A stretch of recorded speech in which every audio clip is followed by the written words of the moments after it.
I'm as ready as I'm ever going to be. Let's see, is Jim here? Where do I see Jim? Do I see Jim?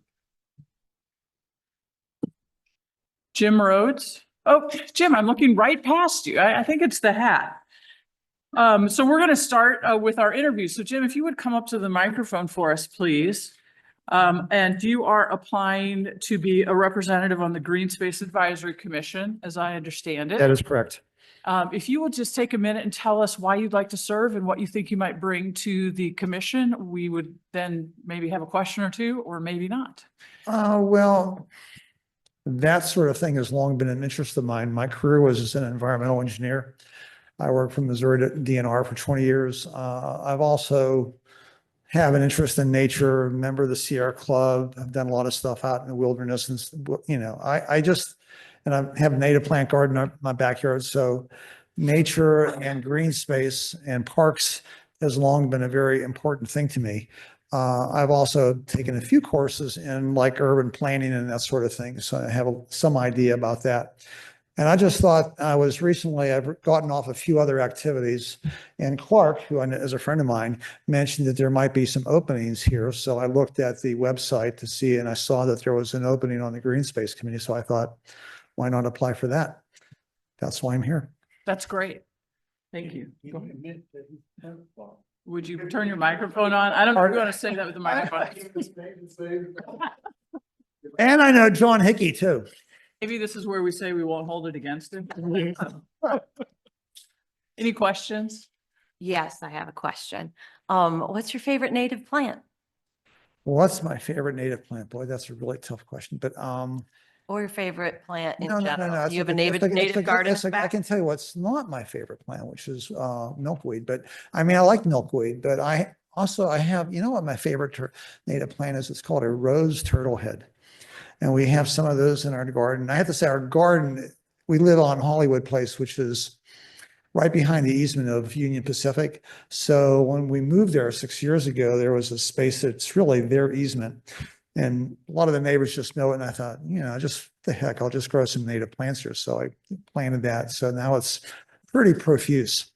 But I've planted a variety of native plants from seeds and that, and it's pretty lush. Yeah. So. Sound like a good fit. Thank you. Right. Thanks very much. And then City Clerk Katie Nakazano will be in touch with you soon. Okay. All right. Thank you very much. Okay. We're going to skip our, well, actually, is there anything anyone would like to review on the regular agenda? No, we're going to, for the time being, skip our issues and updates because we would really like to take advantage of the fact that we have a whole bunch of community leaders in the room at the moment to talk to us about what our boards and commissions are doing. And so just so everyone understands the process here, all the boards and commissions in front of us today are those that deal with things other than business districts and business development.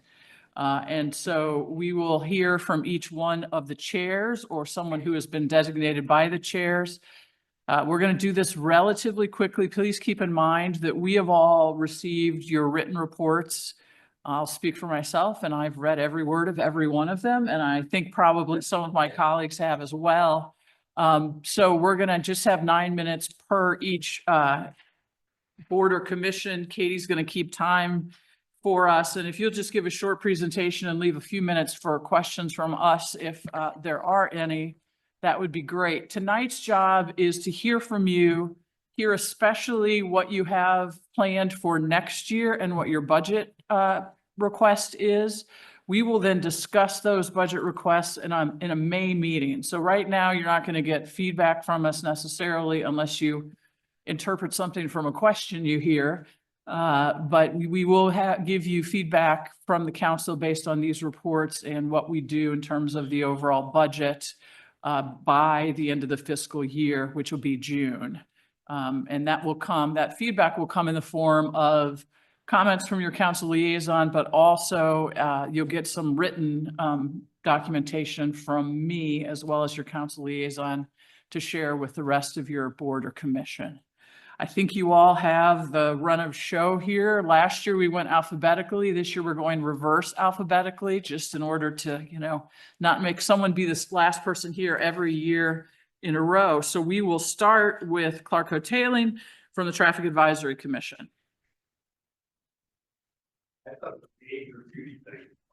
I was trying to figure out how we got to go first. Are you going for oldest or youngest? I don't know. I was nervous about that. And I do want to clear up a little bit of misinformation.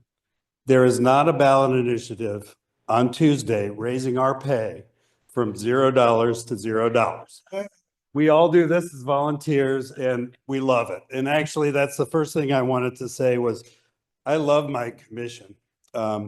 We have, everybody on our commission is fully engaged. We have our vice chair, Susan Sunderman, here today. Chris, who was our past chair, is fully engaged. Our newest members are on subcommittee. So we have an awesome commission, and I really like meeting with them monthly. Secondly, I really want to thank the staff and council liaisons. Sanan has been just an incredible addition to the staff of Webster Groves. And Eric, I think he's back here. Eric back here is fantastic. I love that guy and I really appreciate. And I think, I don't know if you were the one that gave him a promotion or if the chief did, but it was well-deserved and we really appreciate it. And we appreciate our engagement with Chief Aceves and then also with Chief Ellis. So we love it. And then having the mayor as our liaison, it's like the bonus. So that aside, our responsibility really is to assist and act in the capacity to advise council on issues of traffic and special assignments that we're given. One highlight I want to make from last year is that, and you guys were very engaged with our universal parking proposal. We were very proud of that work. We hope that you pass it. We fully hope that you endorse it fully. And we're ready to assist in any kind of implementation. We know that there's polls on staff and so forth. So we're ready to assist on that. We have Marshall Place was really a test for our parking proposal. And this has never happened before. We had a member from Marshall Place, after that was put into place there, came to our commission and thanked us and said, it's sharing of the roads is what it really should be about. It's not all for the residents, it's not all for the businesses, but sharing that space is important for everybody. So we really were proud of that work.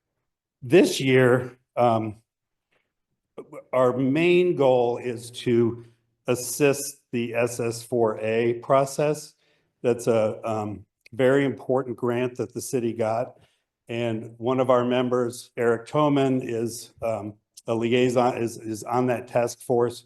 So we really want to assist SS4A and not be redundant, but help them in ways that we can increase their numbers, because the work they're doing is really important. So our educational program that we're developing, which last year, thank you, council gave us the amount of money that we asked for to develop a program with TrailNet.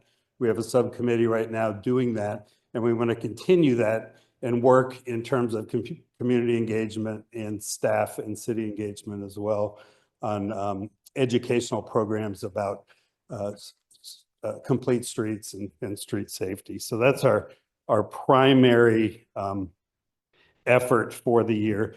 The second most important thing, it's actually tied, but our commission is, we heard from a lot of citizens, and if you're a walker in this town, you know that our streets aren't safe for walkers everywhere.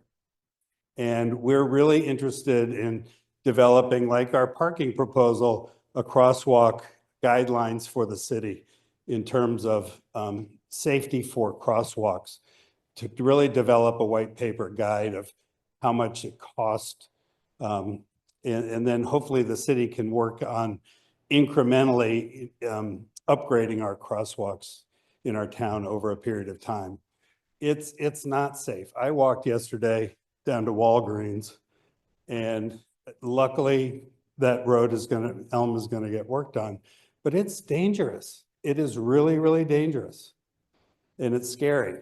And if you're in a car, you think everything's okay. But if you're in a wheelchair, or if you're a pedestrian, or if you're on a bike, so we really want to focus on crosswalks. So we are asking for a repeat of our $2,500 that you allotted to us last year to work with TrailNet on our educational programs. And that's our report. All right, questions?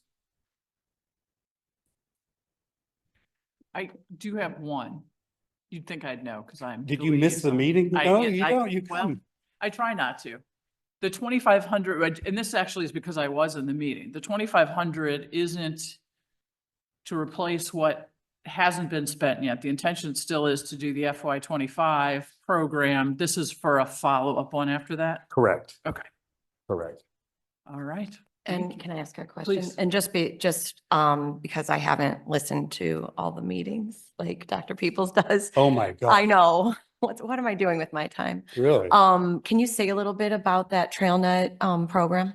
Yeah, we have a subcommittee that's developing that program right now. So it's not fully developed, but our goal is to, by May, have that for this year finished up and then completed into next year. So what we're envisioning, again, we're want to work really closely with the SS4A people. So we're not doing what they're doing in terms of community engagement. But our vision is that it's similar to like the Green Council. The Green Space has had programs in the library for people to come. We want to talk about what complete streets really are on a high level to get more people understanding what, we hear this term all the time, oh, Webster's a walkable community. Well, we're not really. It might feel like that because we have some wide streets and it's nice to walk your dog, but we're not really a walkable community. So we want to do some of that educational to get more stakeholders involved. I think that's so important. So thanks to you and the whole commission for all you're doing. Clark, I had a few questions. I'm going to start with what you just said though. So is the objective to make every street walkable? I think that would be great. I mean, it would be great that all of our streets are able to be shared. Now, there are some thoroughfares that you're not going to have that, but I think in terms of, we would like to have all of our streets that can be shared safely by everybody using it. Now, if it's a road that's designated just for cars, no. But really, in our community, if you think about it, there really are no streets that you shouldn't feel safe walking on. How do you, and I agree with that. I understand what you're saying, but I guess the question I have is when we think about the objective of the commission and where we're going, how do we do that when the streets are already set in size? People can park on both sides, or, most of the time can park on both sides. Sometimes, especially in South Webster, or even in North Webster, there's not sidewalks. How do you account for all of that while also making it walkable? Right. Well, I mean, there's a lot of different design methods. I'm not a traffic engineer, but we do have, I have people that are in this business come and say, oh my God, your streets are so wide. All that does is encourages people to drive really fast. Yeah. And So like think about Gore or Gray. I mean, people zoom down there. Yeah. Now there are sidewalks on both sides of those streets, but people are going really fast because it's wide. And someone introduced me to a book and I forget the name of it now, but whereas effectively, like if you have cars parked on the side of the street, that's actually a road barrier and it's actually creates safer streets sometimes. Right. So bump out, crosswalks are really important. One, in how they're designed and how they're marked. But bump outs that encourage cars to slow down. If we just have, and paint, believe it or not, paint is a good thing, but it's probably the bare minimum. Yeah. So, there's some crosswalks that have the little flashing lights and so forth. But again, it's more of a philosophy of when you are redoing a road or so Yeah. forth. That's taken into account. It's not making everything that way at Yeah. first. It's taking it into account. Gotcha. That makes sense. And then I just had one quick question. Are you still addressing or receiving, for lack of a better term, complaints or concerns from individual homeowners or residents about individual streets or concerns that they see on their streets? We've had not very many lately, That's believe it great. or not. I Wow. mean, it's not, usually if there's an issue, Yeah. we'll get a lot of people coming, but we have not had many public comments, and we meet every month. Wonderful. Thank you very Yep. much, Clark. Yep. Appreciate your service. All right, thank you very much, Clark. Next, we'll hear from John Hickey of the Sustainability Commission.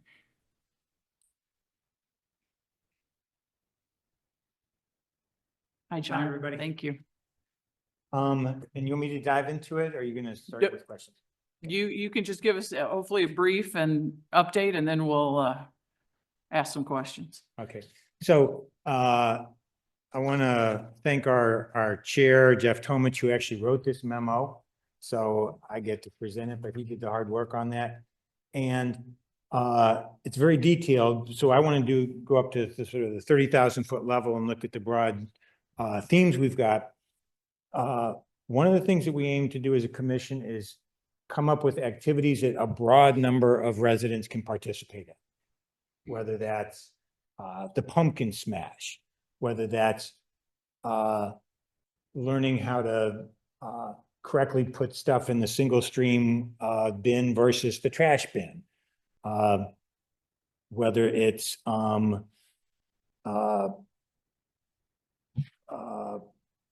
suggesting that we do or having the electronics recycling. We did an electronics recycling thing at the office park down by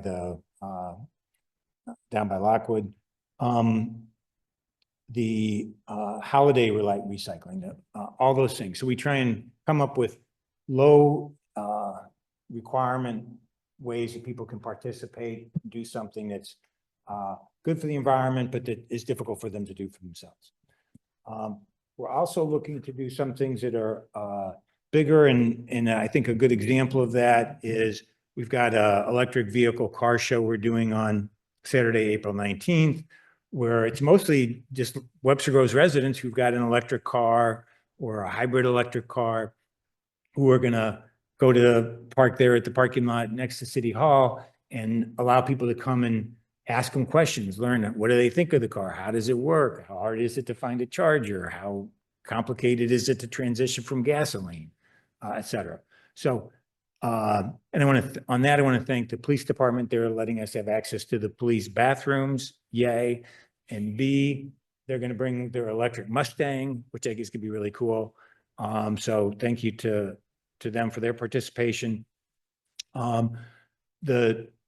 A couple things that we're going to be looking to the city council for support on is we want to see improvements in the building energy codes, because that's a way that saves money both to the homeowners as well as reduces greenhouse gas emissions. We also would like to recommend that the subsidy that we've had for people who go for residential solar, those same dollars could also be used for home EV chargers. Because with the solar industry right now, there's not as much solar going on to residential rooftops as we want. Plus, we've got a good tree canopy in Webster Groves relatively. And so people who live in houses like me, there's no sun on the roof. So we want to make that recommendation because we think that there might be more people interested on the electric vehicle home charger side. And lastly, I just want to thank the city council for helping us have Sean Finnegan to help make a lot of stuff happen that otherwise wouldn't happen for the commission. So thank you for making her available and having that position. And we also have a person from our commission who's on the Transportation and Mobility Commission, Matt Rudy. So I wanted to thank Matt for taking on that role. So there's a liaison between the Sustainability Commission and the Transportation Commission. And in terms of our budget, we are hoping for the same grant amount we got last year, or the current fiscal year, I guess, which is $1,000. All right, thank you, John. Questions for John? I have a question. Please go ahead. Thank you. Thanks, John, so much. I want to ask you, about, I think I read on here that you all have been looking at the greenhouse gas inventory. Yeah. And, are you pulling together some ideas, to present to council for that, or what's next for that? Well, for example, the building codes is one part of that because the greenhouse gas emissions showed that emissions from residential buildings is one of the major sources of greenhouse gas emissions in Webster Groves, and that while updating the code isn't going to impact the existing housing stock quickly, there are new houses going up. I know half the houses on my block have been built since I moved there, Mhm. and I'm not that old. And so that's improving the codes is the way to get ahead of that game, not just in terms of energy efficiency, but in terms of solar ready and EV ready. And by solar ready, I mean you already have the space for the conduit to be able to go solar if you want to. Much cheaper to do it if you do it on the front end, and then if you try and do it on the back end. Yeah. But that would be so. So as we look at which activities we take on, we use that greenhouse gas inventory as a way to identify the targets where we can make the most difference. That's great.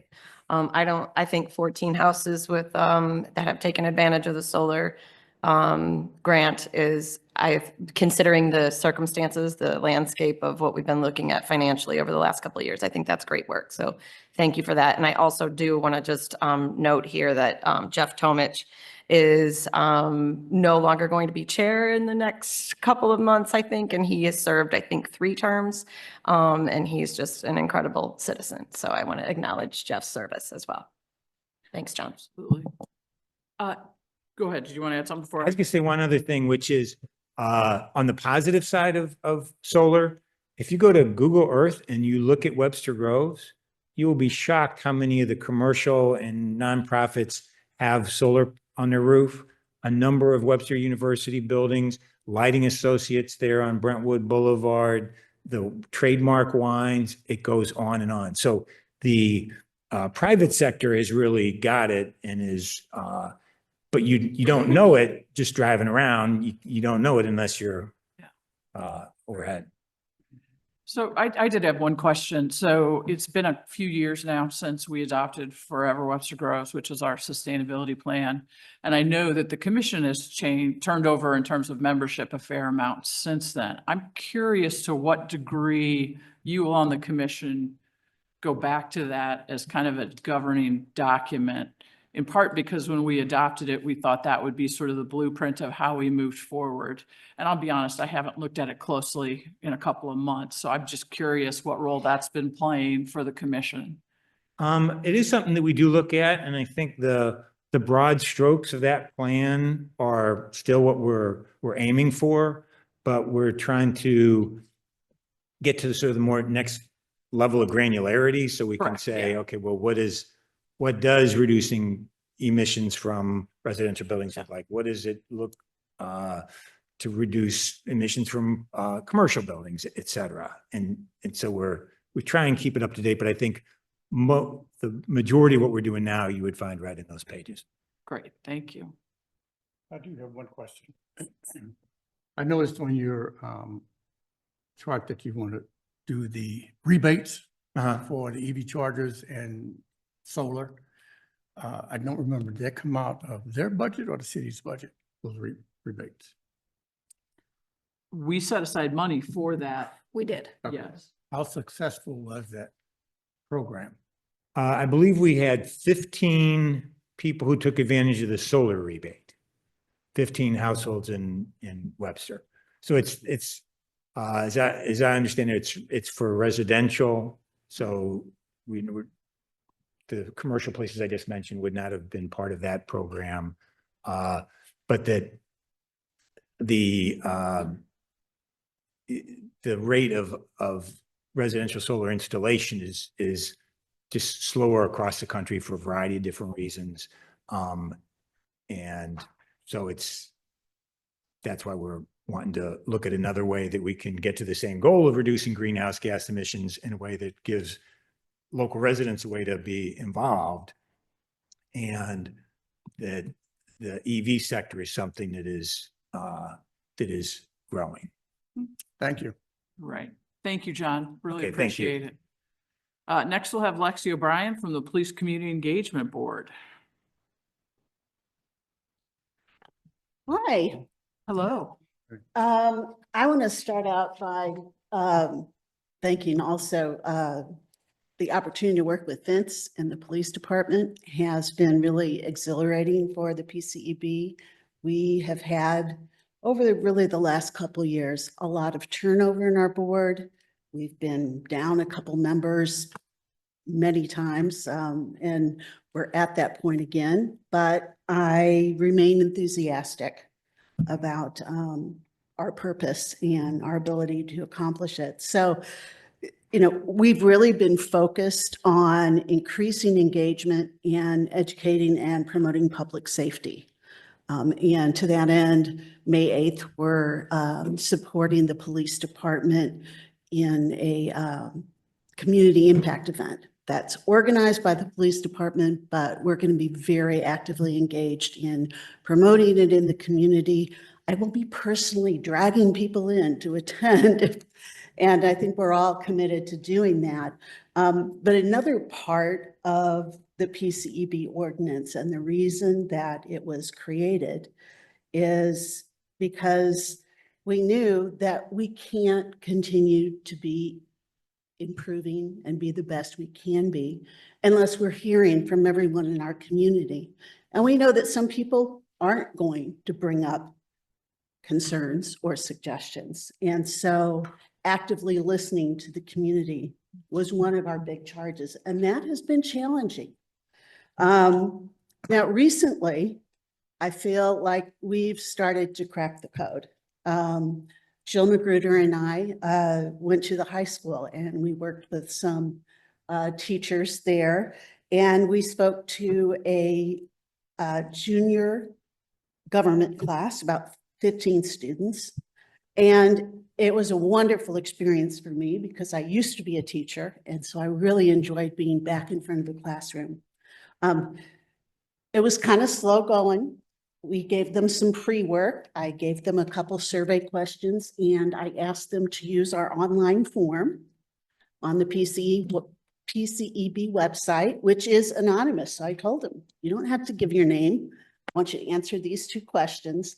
We kind of rigged the survey so we could use the fields that were there. And so we went into class and it took a little while for them to warm up. There were a couple young folks that were pretty forthcoming from the very beginning. And in fact, it turns out they were so excited that Jill and I were receptive to some ideas that they suggested, that they emailed me immediately after class and said they wanted to be involved and can they be liaisons? Because of course I pitched our vacancy to that class. So we still have to go through, some, checking with the school, what are any parameters, but I now have a couple students that are very interested. And one of the things that they said in class, they were very happy that we were there talking to them.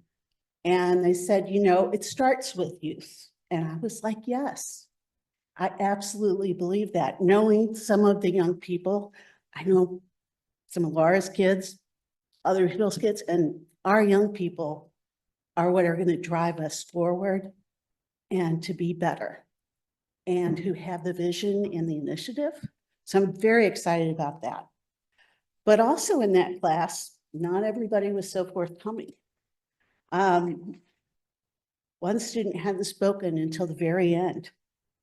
And he said, well, what's the point of reporting something? If something happened that was an uncomfortable interaction, or you just have a concern or a question, what's the point?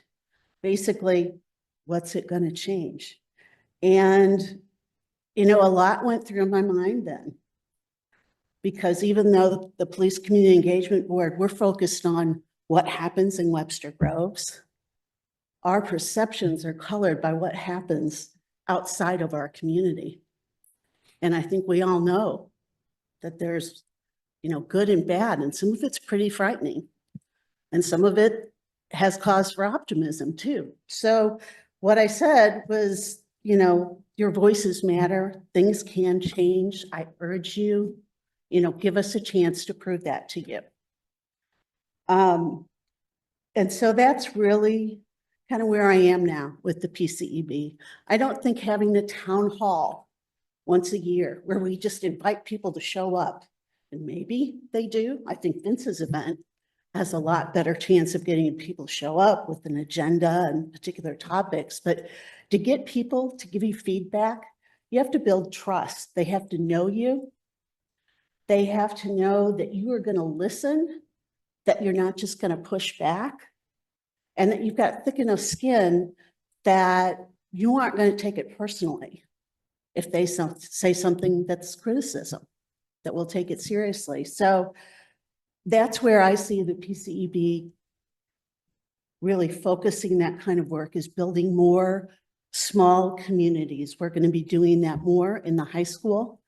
And I hope that we will have additional opportunities to do that with other groups in the community. So our plan for this coming year will be to continue to support the police department in their education and engagement activities. We've also, as a board, periodically chosen a topic, either something that's been brought to us by the community or something that we personally were interested in and we wanted to learn.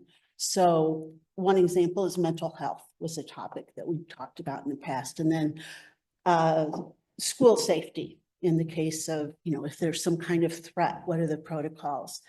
And we have compiled what we learned about that into documents. And I think one of the things we want to look at is, it doesn't make a whole lot of sense for us to develop things and put them on our website, and the police has got stuff and the city's got stuff. We really want to figure out, how do we coordinate our communications and where should that stuff live so people know where to find it? And so that's another area that we'll be looking at. So as far as what the council can do to support us, I think to be active listeners and to grow those relationships, we need enough members that we can commit to doing that. We do want to have budget again at the same amount. We haven't spent it yet, but we will be for May 8th, where we're hoping to maybe do some yard signs. We're working with Tiara to see how we can plug in to help support promotion. And we're also going to have some giveaways that are sort of meaningful to the topic.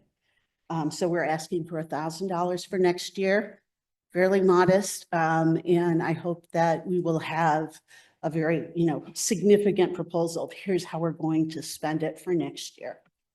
So, Okay, we're going to run out of time here. I Yep. just want to check, and are there questions? I want to thank you for your leadership on this board. I know it's been challenging with membership and everything, so thank you for that. One thing, and this has been a challenging board for me to conceptualize since we enacted it. I'm a little confused as the purpose of the board still. And I think part of that is not the commission's fault, it's our fault as council members by not directing you guys more. What more direction or what additional direction do you think you need from this council in order to help streamline or to focus the commission's work? well, that's a great question. We actually spent a very significant amount of time reading, reviewing, considering the ordinance, which is something like 5 pages long. It's a lot. And we went through a process of distilling it into what are the things that we think we could accomplish. It's now down to a single page. Obviously, this isn't a new ordinance, but we're preparing, we've submitted it to Emerson. We're going to work to create it as a red line so we can submit that to the city council. But I think one of the key things is that we need some more flexibility in who can become members of the board. It's pretty structured. The thing is, those competencies that we ask for, someone that's in mental health or a physician, that would be wonderful to have. It's very relevant, but if we can't get that person, you know, is there someone else? And so I think more flexibility in who's appointed, but while still maintaining the focus on diversity and equity. I want people on our board, and if they're not on our board, I want to be talking to them. Folks that wouldn't ordinarily be showing up in city council meetings, that aren't going to go to the community impact event. Folks that really kind of want to stay in the background because they don't want to draw attention to themselves. They don't feel that comfortable, because we need to hear everybody's voices. Thank you very much, Lexi. Thank you. I do have a question about the evaluation rubric, but I'll get in touch with you and we can talk about Sure. that and how it might function. Oh, Running out of yes, time. I We'll know do we're that. out of time. We Yeah, can cover we'll do that at a different time so that we can sort of keep on Yeah. track here. Thank All you right. very much. All right, Ben Eckler, Parks and Recreation. Look at that. Ben's already standing up, ready to go. Before you start, Ben, I want to say on behalf of council, thank you very much. Your commission was instrumental in Proposition W and what we're working on now in order to implement that. So thank you. Thank you. And looking at the sheet, I can't believe it's been about a year here in April. All right, so luckily we do not have a budget request, so I can just skip right to the. what we Only did. $17 million or something. We won't make it again for a while. But this year, outside of Prop W, we did pass the naming of the Parks and Rec complex to the Benny Gordon Recreation Center. I think that's the most public participation I've ever seen. Typically our meetings, maybe Dave back there shows up, but I think for that one, I swear we had 20 or 30. They were all the way in the hallway wanting to make sure that their voices were heard. Also, we did recommend the fee change structure. Most of them were pretty small changes, except for the non-resident one, mostly due just to the large cost of Prop W in the pool. We'll be taking another look at those again this year.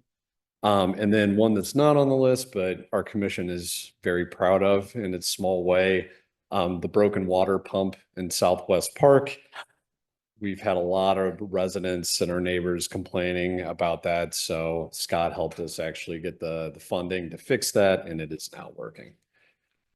For this upcoming year, now that the pool and the ice rink are underway, we're just going to be helping gather input and encouraging our neighbors to attend those public input sessions on what's next.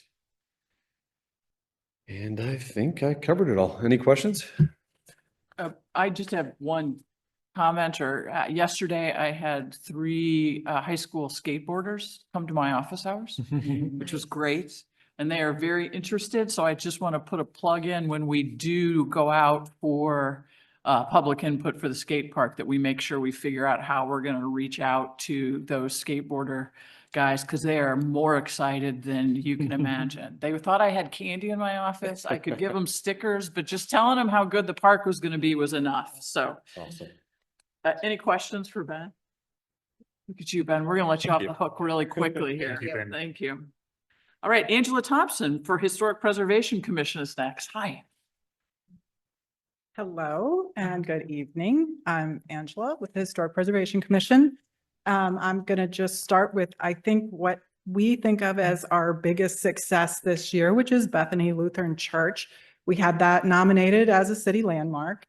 And the wonderful conclusion was that another congregation needed the church and purchased it. So it is now still being used as a church, even though many people thought it would be demolished. It was not. So, and they actually found out about it because of the article in the paper about it being a landmark. So it wasn't just all for naught or all like frivolous or anything like that. It was actually served a purpose, and the whole community came to us to do this.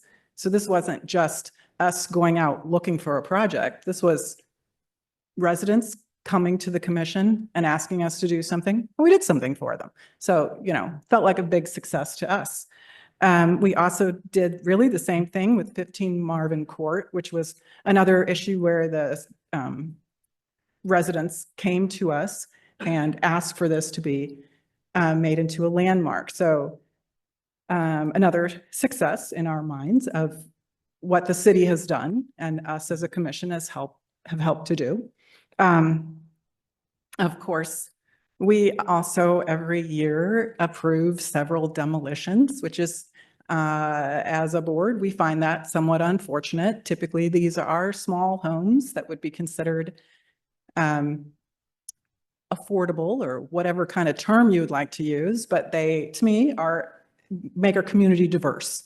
And we lose those homes every month. We lose one or something that a person could live in typically. Not always. Once in a while, you can look at it and say, yes, this house is really not worth, nobody's going to buy it and live in it. But quite often they could. So it would be nice to see something happen. I mean, it's usually a developer. The developer has not paid the person who lives in that house any more than another person who's going to live in that small house. It's not true that developers make big, so it's not helping the community to demolish them. So that's not something we enjoy, but we've done it. We do our job and approve those where we have to.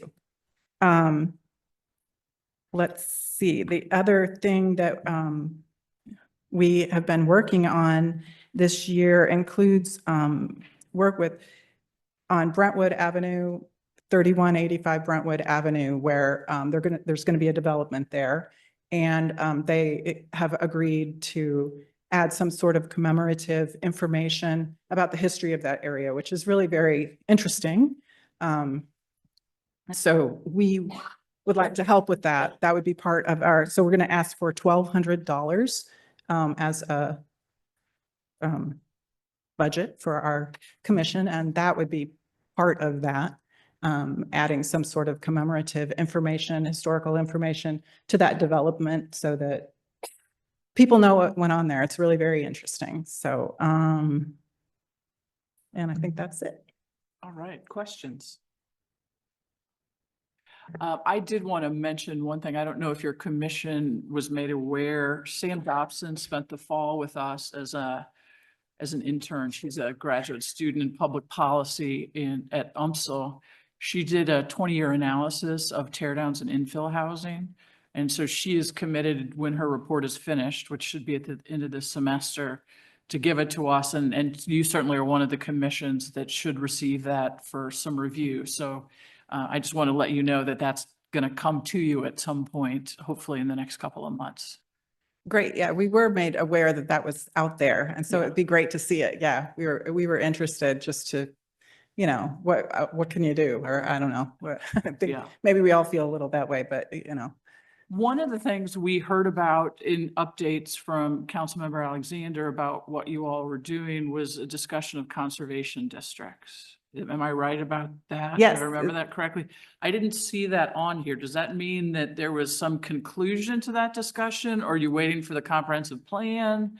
Or it's partly the comprehensive Okay. plan situation of, what's going to be in there and what's not going to be in Okay. there, and how does that relate to us doing that? Because conservation districts, it's still something that we're doing. We're just it's just in the process of talking about how we would go about it and what it would be and that kind of stuff. And it's almost an awkward time because of the comprehensive plan. Yeah. When do you like if they do it, then what are we doing? But, so yeah, we're still working on it. Okay, I assume then if they come back with some sort of recommendation for that, you all would be open to being a little working group for us to get some more information. Yes. And we've done a lot of research on Okay. other communities that have conservation districts and how they use them, and, like how the legal part works. So we've done some of that Okay. research, but we don't have anything together yet to present to council. So, And that makes sense, given the comp plan Yeah. process. I'm monopolizing question time, no? All right. Thank you very much. Thank you very much, Angela. We appreciate you. it. All right. Well, Jean, you're on your way. So and we will move next to the Green Space Advisory Commission. Green Space Advisory Commission's doing a lot of exciting, enthusiastic work. We've got a really good team. Thank you to Emily for being our city council liaison, and to Sanan and Yvonne for being staff liaisons. So the Green Space Advisory Council has several ongoing initiatives, just started today. Is today April 1st? No Mo April. We ordered 50 new signs to sell at the rec center. Also ongoing is Leave the Leafs in the fall. And we partner with the Sustainability Commission to do the EcoEd series tomorrow evening. Very exciting. Scott Woolberry will be talking about native plants, and he's a real leader in the community. He's the one who started the native plant wildflower garden at Shaw Nature Reserve, now in private practice. And very exciting, later on in the EcoEd series, we'll be going over to the new Brentwood Park to get a tour there of the park, and also on the, I don't know, I think south side of the metro station, that MSD work going there. So the EcoEd series really targets a wide range of things. We had worms last month, which was interesting. This woman was extremely passionate about her worms. We also do the Arbor Day in conjunction with an EcoEd. And at Arbor Day, we recognize tree steward, annually a tree steward. This year, we have a power couple tree stewards who both had been on Green Space Advisory Commission, so they'll be honored. We also do trees of distinction every year. And one of our projects for this year is creating an educational video for the website. And someone on the Sustainability Commission is creating a map of all the trees of distinction. So with our couple of choices of educational videos, I think we're going to go, I don't want to speak out of turn, but I think we're going to go with trees of distinction, and hopefully get some students from Webster University that one of the commissioners has contact with, and give them some sort of stipend. I'm visualizing like drone footage coming in on the trees of distinction. So hopefully those two projects will encourage each other. One of our members, our commissioners, is very passionate about Dark Skies, Missouri. And I believe if it's not been actively submitted, it's in the pipeline to be submitted for the city of Webster Groves with nighttime lighting, and how that can adversely impact migration patterns. Let's see. So full disclosure, I became chair in February and wrote this report in March. So it was kind of like right out of the gate. So what I decided to do was keep the numbers the exact same. And some of the funds shifted because now Public Works is going to be purchasing trees for the Green Our City initiative. I should mention that as well. The Green Space Advisory Commission received the Growth Award from Tree City, and we also got a different award, I believe an international award. I can't remember the name of it. And Yvonne couldn't either, but I think we won, I know we won 2 awards last year. One I just can't remember the name of. So we're going to continue the Green Our City initiative, which is planting trees in the right of way. So that will be continuing.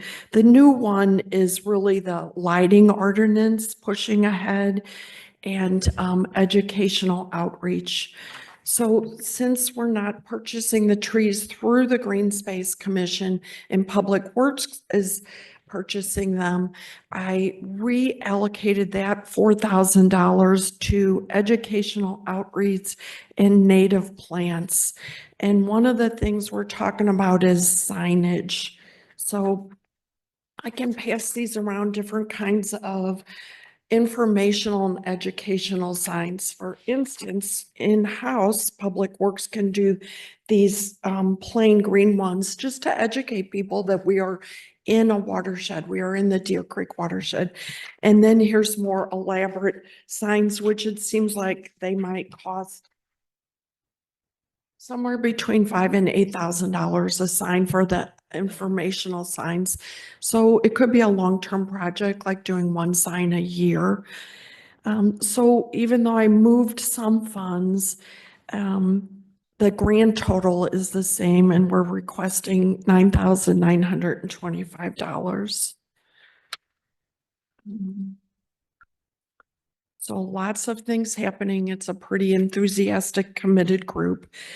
And when I told our tree stores that they were our power couple, they're like, really, we're just tree huggers. But at our best, that's what brings us together as the Green Space Advisory Commission. So do we have questions at all? I have a question. Go ahead. I'm also a tree hugger. Thank you for all that you do. In your native plant task force, is that something, once you all take a look at our ordinances, do you have access to sample ordinances for introducing that idea to council? I do And I don't mean to not. put you on the spot. You're do new not. and fresh here. So could you ask your question again? Sure, yeah. So you're the task force for native plants. Mhm. You all are planning to look over our, like Webster Grove's plant ordinances, is that? That is one of the things, and to work with the Parks Department and moving towards more natives. Okay, is that, do you think, like a ordinance suggestion you might bring to council? That would be nice if that happened this year. We're just in our meeting next week gonna go over who's gonna do what with our new task. Wonderful. I think that's a good idea. Thanks. And just so I'm clear, because when I was reading this, the native plant task force number seemed high and I wondered if it was plants, but it's not plants. It's It's a education, signage.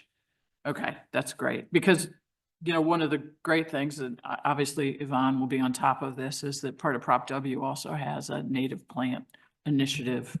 So hopefully as we take some of those out of the public spaces, the non-native plants, that we have some funds to make replacements there. And there's seemingly endless honeysuckle removal Yeah. opportunities. Yep. All right. Thank you very much. Really appreciate it. Okay, I'm going to guess that Jeff, City Plan Commission, is going to be relatively brief. I am, but I'm going to digress briefly real quick. I'm resident of Marshall Place. I want to thank Clark and the Traffic Advisory Commission and Council for being responsive to our needs.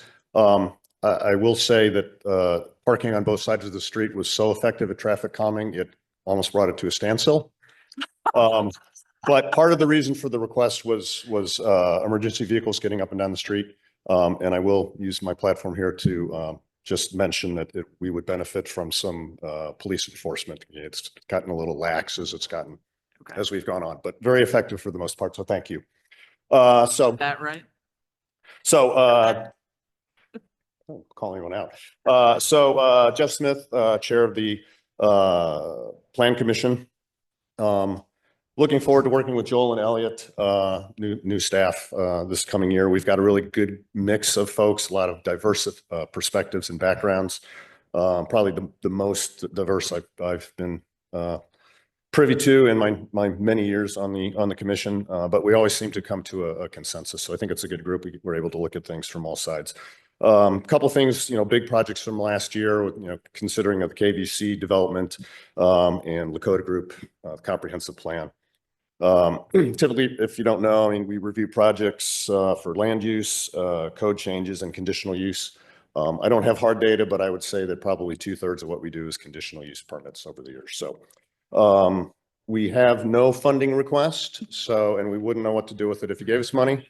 You just So- became our favorite. by the way. So we're good there. Of the upcoming year, yeah, well, I mean, we do anticipate working with the Lakota group on finalization of the comprehensive plan. So Council Member Hickson Shepherd and I exchanged some communications earlier. So I guess, kind of looking for some direction there at some point.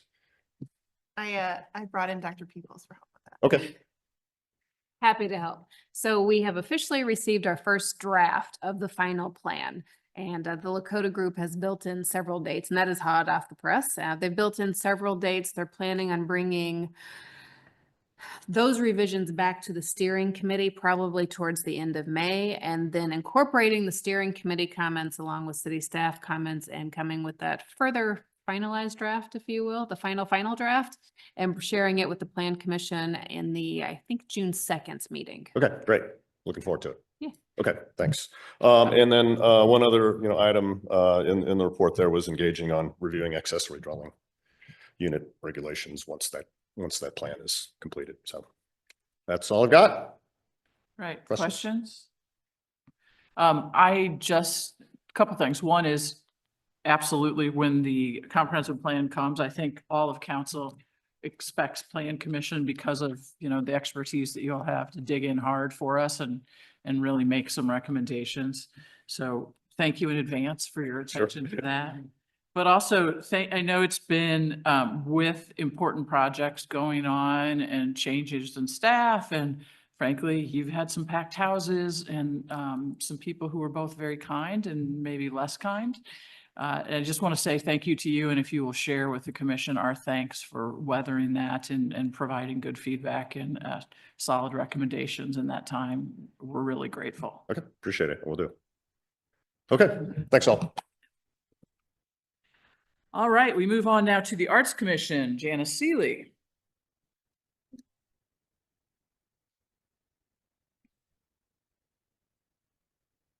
Hi, like so many of our other commissions, we've had a lot of turnover this year.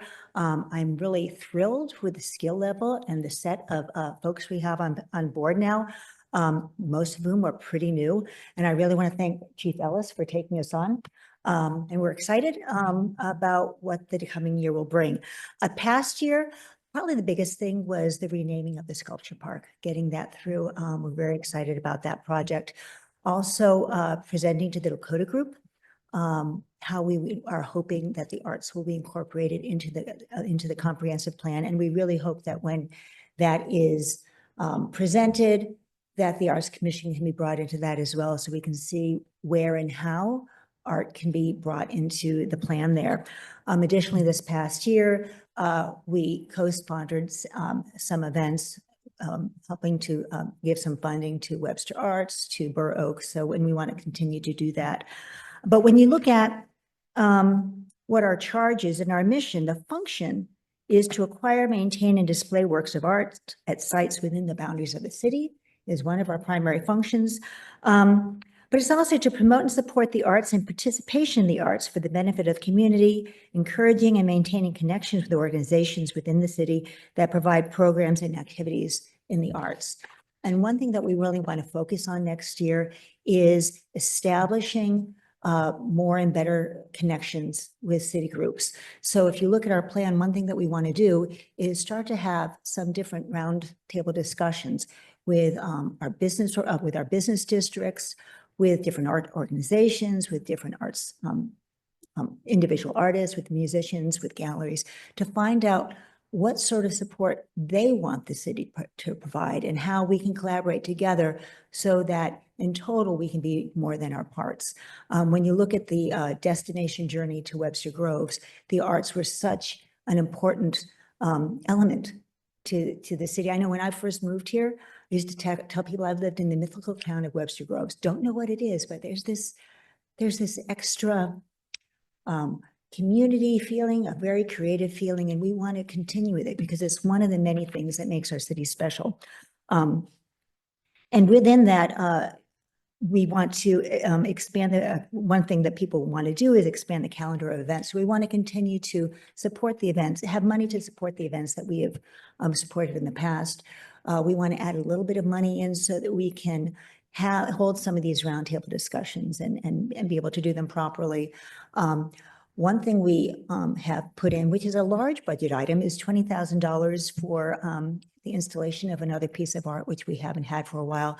I will say with that, while we are putting the money into this account, if we can acquire a piece of art, chances are a good portion of that money would actually be in different budgets, maybe public works, maybe parts, et cetera.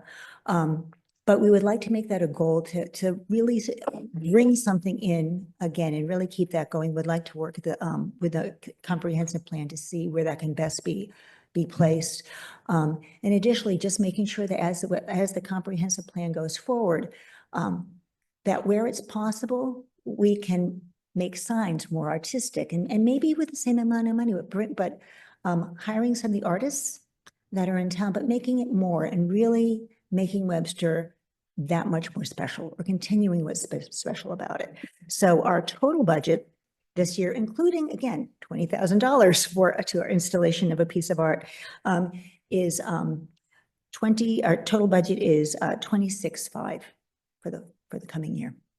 Can I just ask a couple clarifying questions about the public art? Yes. That's installation.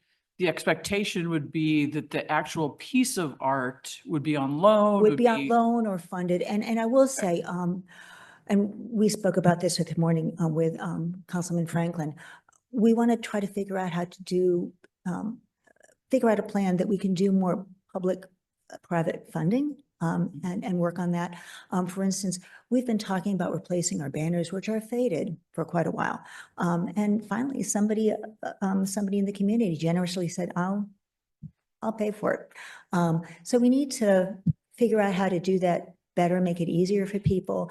Is there a way we can make it tax deductible? But really put a plan in place so that we can support our public art.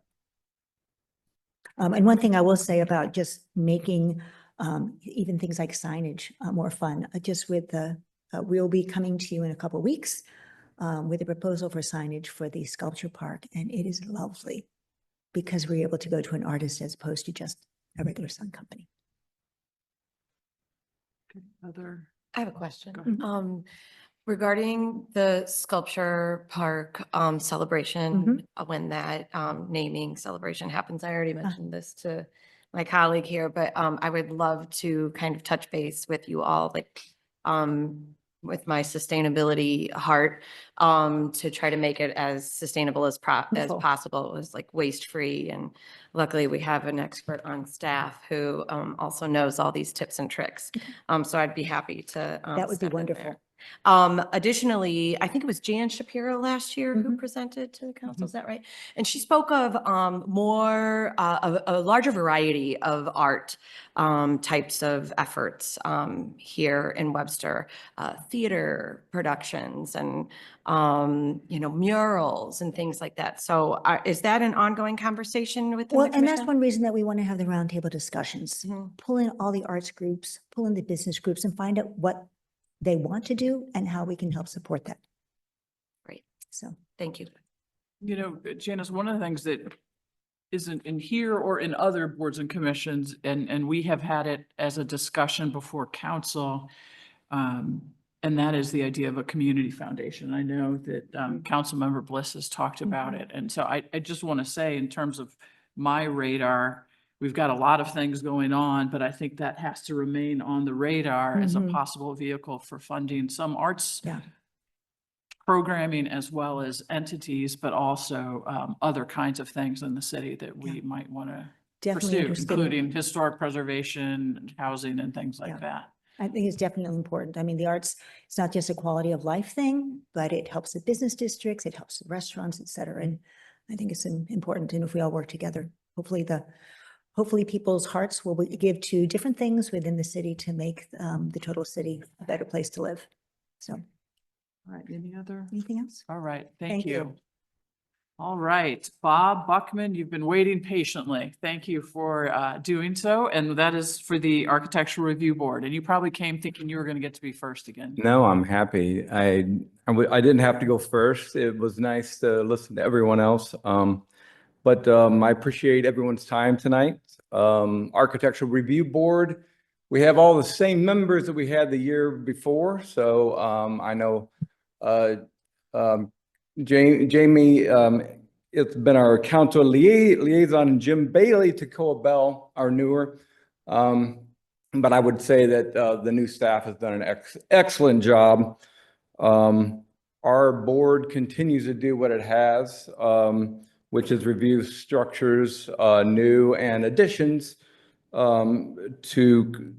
the conformance to proper architectural standards and guidelines. Really a contextual look, I think, is what our board does. We meet twice a month. We had last year, I believe, 149 applications for structures and 33 historic. The most important thing our board does is, I think, reviewing projects in a way to provide an excellent service to our applicants. So reviewing projects in a timely manner, providing feedback to those applicants, which we do in our work session.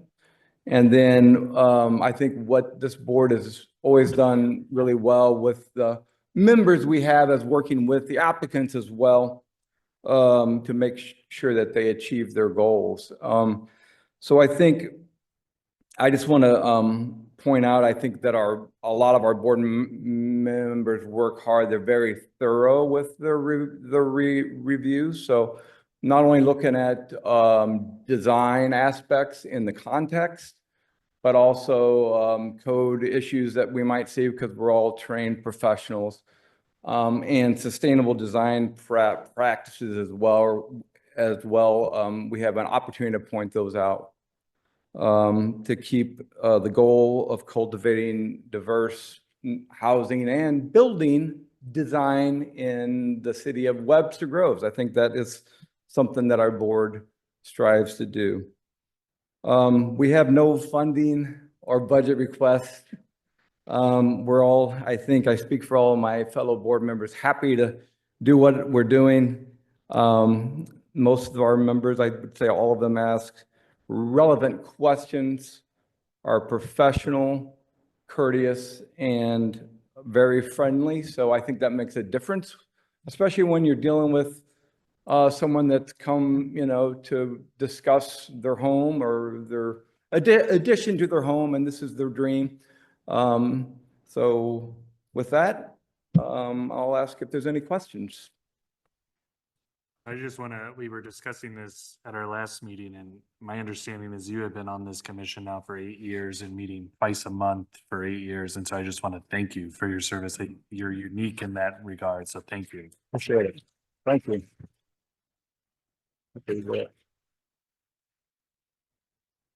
I'd just like to add as well that in my time as the liaison, the volume of paperwork and plans that you all go through, it is, I just commend you all for your dedication to our community. So thank you. Welcome. Thank you. Okay. Thank you very much, Bob. All right. Thank you all. I'm going to, before we take a brief recess, I did just want to say that I should have started with this. Thank you to every one of you who is here, both as a board or commission chair member or our liaisons from the staff as well. One of the things I get asked frequently is, what do I like best about being mayor of Webster Groves? And I always say that this is the town with the smartest, most engaged people that I can imagine, because we have so many people who are willing to spend their time thinking about our community and ways to make it better. And the board and commission process is certainly the biggest vehicle for that. So if you all, on behalf of the council, will simply take a moment and say thank you, and I'm going to encourage my council counterparts to do the same at your next meeting. Please know that we are grateful, and we understand that by asking for these work plans, we've added something that you didn't do.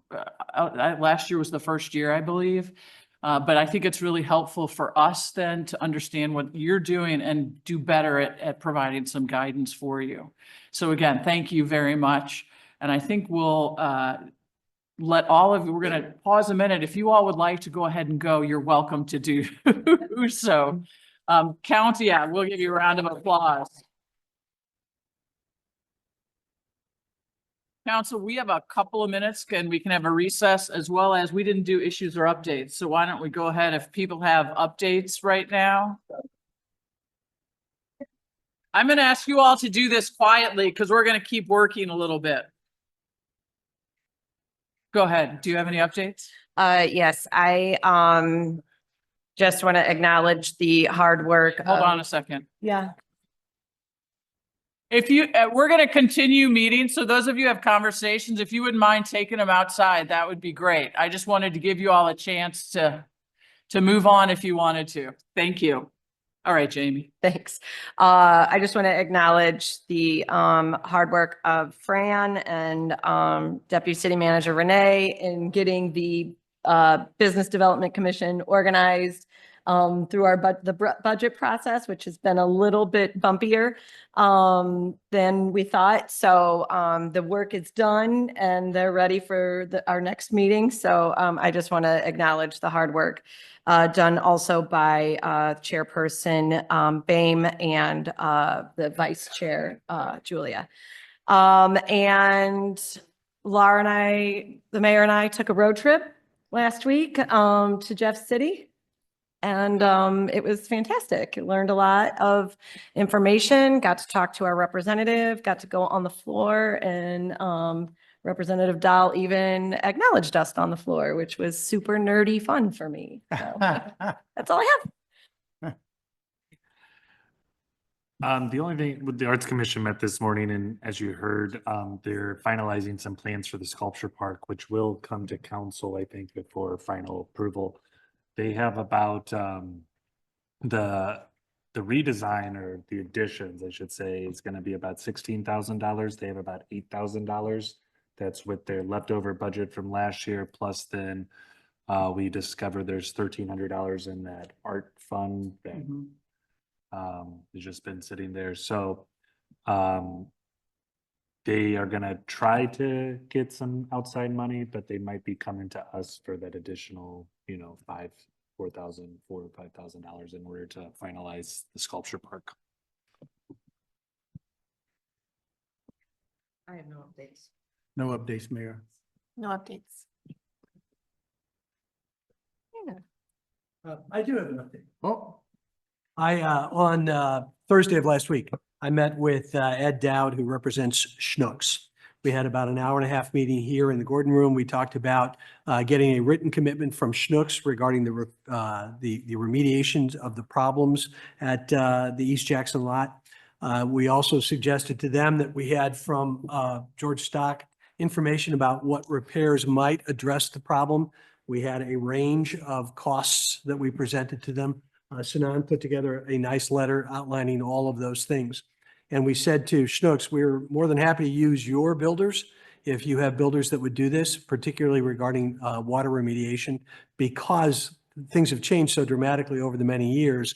The technology has changed. They have to do this in places, in stores that they're building these days. We'll use that technology. And they suggested that that was a good idea and that they would be happy to do that. I said, I want in writing a commitment from Schnucks that you are going to share the costs that we've had in terms of determining this problem, and B, get hard costs regarding what that repair work would be, and then we would talk about it. And they agreed that that was a good idea. So I'm looking for a written response. I expect that we'll have something within the next couple of days. Great, thank you. So I'd like to share that the 2024, I think of my year, annual report is now completed. So I want to give big kudos to Tiara. She's worked incredibly hard on getting the report out, and a big thanks to the department directors. I know not a lot of people read the report. Please share it. It really summarizes the hard work that each of the departments do on behalf of residents, businesses. It's quite an impressive body of work. So that is available and is online. If it's not online now, it will be tomorrow. Great. I do have a couple of things. I attended, along with Chief Aceves, the 100th anniversary dinner for the Lions Club. We will have them closer to the 4th of July come in and celebrate with us, a very important community organization. And they were kind enough to give us a copy of their 100th anniversary commemorative history book, which we'll store in the Gordon Room with some of our other things as well. I participated in a mayor's roundtable with the Chamber of Commerce leadership, and that's just, we're going to try and do this quarterly, sit down and really talk about what's going on in the cities and how the chamber might help us. We might help the chamber with some of their activities. And then I also wanted to thank all the council members who participated in trivia night for the Webster Groves Police Officers Association. We didn't win the expensive alcohol, but we had a good time and supported a good cause. So thanks everybody for that. So why don't we take, I was just gonna move on. Pam, yes. Next week, the April 10th is a BDC coffee and along with the chamber putting on an event at the Recplex. And we will. Is it the Recplex or is it at Sunrise? It's at Sunrise. Sunrise, excuse me. Okay. And we will have speakers from Greater St. Louis Inc., Tim Brinker, who's the new government relations officer there. And thank you to Renee Tyler for putting that together. It's going to be a cool event. Excellent. All right, thank you. Okay, anyone else? Okay. Oh, yes, I forgot what we're going to do before we take our recess. All right, we do have some, thank you, David. We do have a Jim Rhodes interview for Green Space Advisory Commission. There is a vacancy. Would we like to appoint him? Yes. Okay. David spoke. Would you like to talk about the library board recommendation? So it was great that we had so many, and the board was obviously very excited. They were all females, which is, I think, unique, but I noticed that as I was presenting them to him. But they liked all of them, and they really couldn't choose.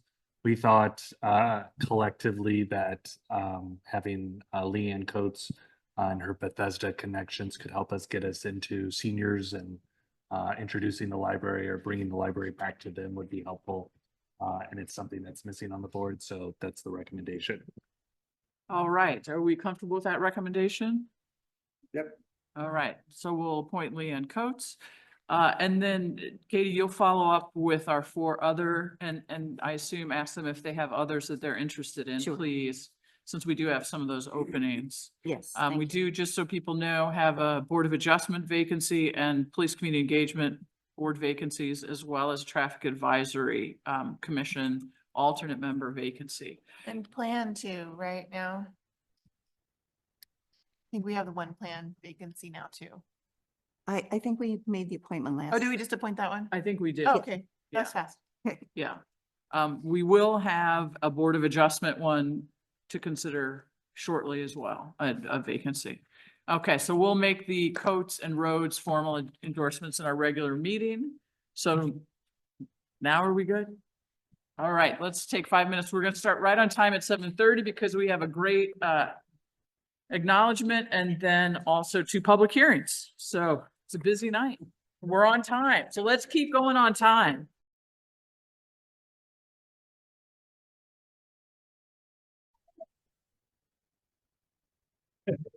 Good evening. Welcome to our city council meeting for April 1st.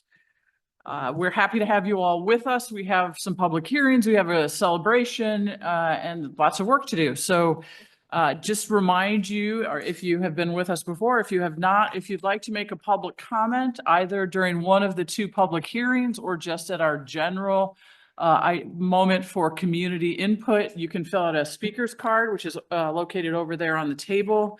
And just you can turn it in at the end of the dais here. If you are on Zoom and would like to make a public comment, and when the time comes, we'll ask you to use the raise your hand function to do so. We are really happy to have comments. We're going to ask you to limit them to 3 minutes and speak when you are called upon. And then we will move along at our regular pace and hopefully keep to all the business that we have for tonight. And we'll start with the call of the roll. Yes, Mayor. Mayor Arnold, Here.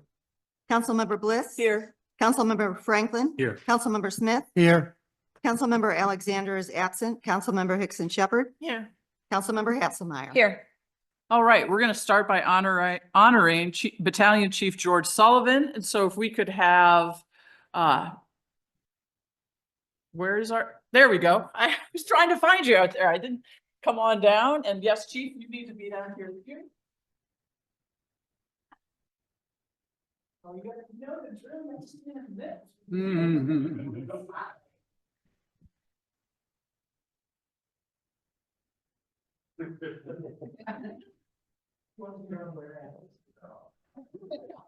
Well, sweetie.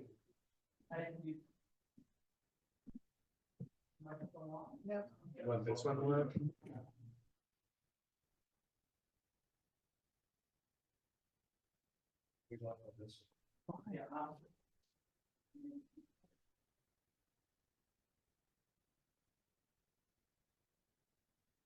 This one doesn't have a cord, so. Did you hear that? I'm a 1970s game show host, so. I like that role, actually. All right, let's get a little more serious because you are definitely worth honoring this evening and we're really privileged to do so. So I am going to read your proclamation. Whereas Battalion Chief George Sullivan joined the Webster Groves Fire Department in 1998 and his career spanned 32 years, including 5 years as a volunteer firefighter EMT with Shady Valley Fire Protection District and briefly with Rock Hill Fire Department before he saw the light and joined the Webster Groves Fire Department. And whereas George graduated from the St. Louis Fire Academy in 1996 and holds numerous fire service certifications, he earned an associate's degree in fire science technology and has been the lead for our department in the fire hydrant testing process, fire hose testing, and replacement process, and the equipment replacement program. And whereas George was promoted in 2008 to fire captain and in 2016 to battalion chief, George is uniquely entertaining, especially his storytelling, and he is known as one of the calmest, most decisive, resolute leaders on the fire ground. The firefighters and captains under his care are led with compassion and accountability. His vast wealth of knowledge of our businesses and buildings is irreplaceable. And whereas the knowledge and wisdom that George has displayed on the job have saved lives throughout the city of Webster Groves and surrounding communities, George has not only represented the WGFD way as a first responder committed to the citizens of Webster Groves, but he represents all that is good in the fire service. He regularly reminds all fire department members that we exist to take care of our community, the Webster Groves community, each and every day, as we show up and perform at a high level for the job that he has loved for only 26 years. Or over 26 years.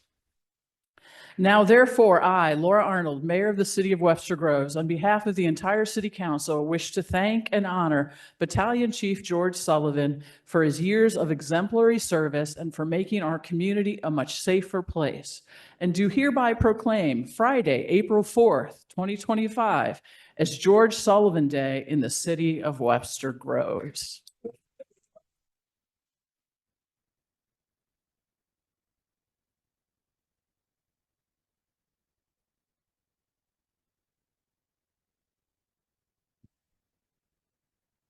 Okay, I think you can sit down because we're going to have a second standing ovation because first the chief has a little bit to say. And yes, you have to use the microphone. Here, Chief, hold your sign with me there. Sullivan's Way. So Chief Sullivan, I want to say, one, I'll keep it kind of short for me because tomorrow night at our awards ceremony, I get to talk about you a lot. Which, by the way, all are welcome to join us at House 2 tomorrow night at 6 p.m. to celebrate with our fire department family. But tonight we honor you, Chief Sullivan. You have spent over almost 27 years here in Webster Groves with an extensive career. Your sense of calm and character on a fire scene is like no other, as well as with people. You're a people person. You're a person who loves people and you love your shift, and that's evident in your firefighters and captains. You have spent this career just being a selfless servant. And so we cannot replace you. You're only one. Oh, there's only one George Sullivan. There's only one way. And that's one way that makes sense to Sullivan's way. Because the way you do things is with your heart and your head on numerous fire scenes where I know you have saved firefighters and citizens because of your decisiveness and your resolute leadership. Thank you for being the comedic relief that we desperately need in our firehouse, especially when those days are extra heavy.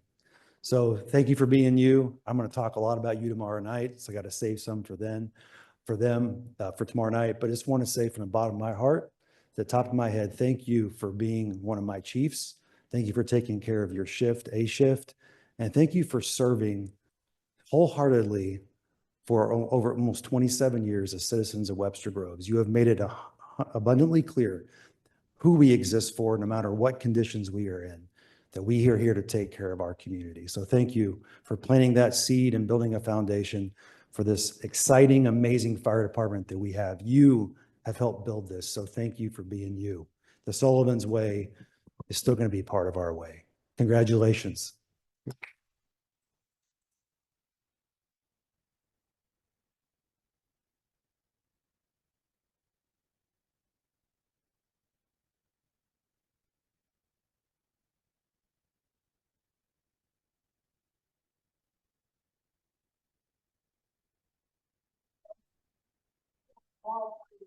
Picture here. Gotta really commemorate the whole thing. Chief, would you want to say anything? Oh, yeah. Oh. One quick statement I'd like to make is people have talked about, how much I've taken care of other people, but more importantly, I think over the last, couple decades, I really do feel like the community itself is taking care of me and my brothers and sisters that work at the fire department. Without the support that we've received from all of you, none of the work that we do is possible. And I feel honored whenever someone calls for help and they allow us to come and help them. I often tell the firefighters that I work with, any other creature, when they're hurt or scared or anything like that, they fight off someone that they don't know or something that they don't know. But they are always open and willing to ask for help and accept the help that we give them when we show up. And that makes me incredibly, I don't know, proud isn't the right word, but it makes me feel like I'm given such a level of respect by the community, and my fellow firefighters get that level of respect too. And it allows us to help you, which is what the dream of all of ours are. And I'd also like to thank the firefighters that I've worked with over the last 26 years. There's been a lot of guys that are here that I really care about, a lot of guys that have gone to other places and some retired, but every single one of them I've learned something from, and I want to thank all of them also, along with the community, for everything that's happened. So thank you all very much.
All right. We are going to continue on and begin our public hearing So our first public hearing is for 8772 Big Bend Boulevard, which is in the Crossroads Business District, an application by Betty Bayer for a conditional use permit to operate a banquet facility use and a coffee shop use in the existing multi-tenant planned commercial district. So that opens the public hearing, and we will start with our Director of Planning to give us a presentation. Thank you very much.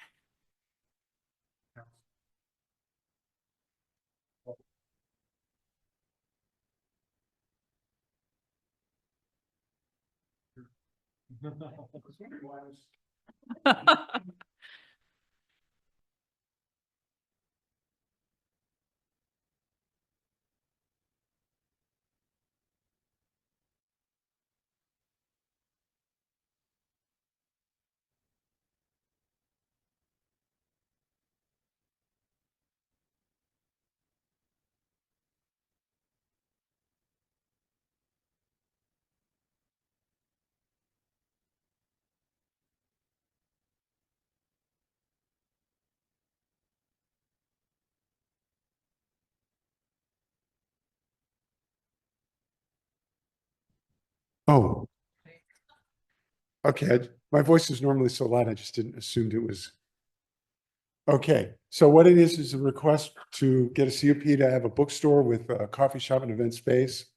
This is not a new, it's a new use for this space, but it's not a new business to the community. They're currently at 10 Summit in the Cyrano's building. The address is 8772 Big Bend, and the Planning Commission's recommendation is approval with conditions.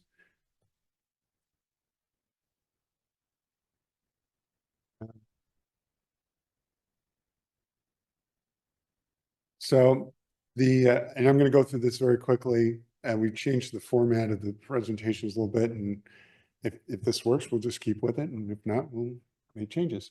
The current zoning is planned commercial, and it is surrounded by planned commercial and C commercial. So this is, this Crossroads Business District, and it's pretty much a business usage. As mentioned, the applicant is seeking to open a bookstore with a coffee shop and event space. The use is unchanged from their current facility. They're moving to expand their operations. And the applicant is here this evening, who's able to address questions from the council, the community. The current zoning is, again, planned commercial. There's a city ordinance 9222, which was passed in April of 2023, that requires all parcels on the south side of this block of Big Bend to be considered as D-commercial for the purposes of categorizing, evaluating potential land uses. And I mention that because event space in the D-commercial is a conditional use, and that's where this comes up. And as noted, the application was reviewed by the Plan Commission on March 3rd of this month, and they recommended approval. Next slide. Brief history and an analysis from the comp plan. This property was first zoned industrial in the 20s, and then it was zoned commercial, and it was rezoned in all commercial in 1993. And then there was some new development in 1999 that included vacating Union Avenue and changing the lot layout. And then as far as the comprehensive plan is concerned, the site is within an area designated as commercial in interest, and the development foundation plan that was approved some years ago also identifies the area as commercial. And the proposed uses, which are the banquet facility, the coffee shop, and the bookstore, are consistent with the commercial use designation so noted. Next slide. So just wanted to give you a little example of the layout. So you have the bookstore for adults in the back and the center. And then on the left side is the area for teens and children. And on the right side, which is that little white building in the picture, is the event flex space. And, a comment came up plan commission about, are those seats fixed? And, that would be some issue with, as far as, fire code, and they are not, so that is not an issue. So when you look at that, don't think those are fixed seating, that they are not. And, so next slide. So when this was brought up before the Plan Commission on March 3rd, the discussion was around availability of parking, but not so much for this use as for all the uses in the district. If you go through there and, I come off Highway 44, so I'm there every morning and every night. And while it's come a long way since, 2004, when last I was here, that has a concomitant cost of parking. And that was something that the commission brought up several times. But what they said very clearly is that they did not want to single out this applicant for a district-wide issue that's not of their making. So they all uniformly loved the applicant. They just were like, okay, for the future, there's a parking issue that we just want to put that marker out and make sure that that's noted. There was one neighbor, property owner, and one neighboring business owner who also expressed some concerns, but they too did not have any specific issues with this use. And as far as traffic in general, while traffic in that vicinity is a long-term concern, given the nature of this use, even with events in the evening, we don't see that should be appreciably increase the number of vehicles on this area. And we don't anticipate any other issues with this use. Next slide. Just very briefly, the conditions of use, mention the provisions of the city code and ordinance number 9222 shall apply, except as expressly modified in the ordinance that will be approved for the CUP. Approved uses are noted, and bookstore is noted as a permitted use by right. Hours of operation are listed. Performance standards for D-commercial shall be followed as per ordinance 9222. Business owners shall be responsible for pickup of litter and trash, and so on and so on. And this conditional use permit shall be personal to the applicant and shall not run with the land. And that is my presentation. And any questions? Item number 3 on the CUP conditions. The hours of operation should be limited to 9 a.m. to 5 p.m. for the bookstore and 9 a.m. to 8:30 p.m. for the event space. So all their events will be over with by 8:30? I would defer to the applicant to answer that question. I believe they are. Okay. Yes, so why don't we do this? Let's see if we have any other questions first for Elliot, and then we'll let Betty Bear come on up, and if she has any comments, then she can answer any questions we have for her. Is that all right with you? Okay. Any other questions? Yes. I'm sorry, David. Parking. I know this is not anything we're gonna put on this bookstore, but in general, that street is going to be rescaped, correct? That's And correct. will there be on-street parking in that new plan? Do we know that yet? I believe that is correct, that there will be. Okay, and If I might interrupt for a moment, when we finish our public hearings, we have the Director of Transportation and Public Works from the county who will be speaking with us and can speak to that plan. So once again, I will defer to the experts. okay. And then there is a parking lot across the street, yes? A city parking lot? It's up on the next street over. Okay. So there's 2 public parking lots. One is behind the building, and they have 4 dedicated spaces that are immediately adjacent to the back door of the facility. And then up the side street, I think that's Gray. There's another parking lot, about a city lot, about a half a block north. Great. And are there any bike racks nearby? I don't believe Maybe so. I'll save that question for the county. I don't believe there's none on Big Ben, because I just go there every day, but there may be some in the back. Okay. Just, thank you. But I think the lot on Alma, isn't that one where we want to put chargers eventually at public parking? It is one that we've written grants to have Yeah, chargers in, absolutely. Not yet, but that kind of goes with that whole holistic thing. And I had a question when you come up to, is on the same thing on the hours, if these match up with your current hours. So just a place. I just wanted to piggyback off of Jamie. I am concerned about parking near there. And I know this isn't on this applicant, but we have put a lot of foot traffic heavy establishments in that region recently. And I think it's going to become an issue if we don't address it sooner rather than later, unfortunately. I'm not saying I have an answer, but It is a concern, and I'll give you a personal example because last week on Friday for my staff meeting, I went to Union Bagel, and this was at 7:45 in the morning, and it was like whack-a-mole getting out of the parking lot. yeah, So it's that one's particular is a dangerous one to get. yeah, out of. I would not have designed it that way, but that having been said, that is something that's on our radar. So There is that parking lot where the medical buildings are, and I wonder if we can come to some kind of memorandum of understanding with them to do some parking with that. But that would probably waylay into the streetscape and how to make it safer for walking and everything as well. So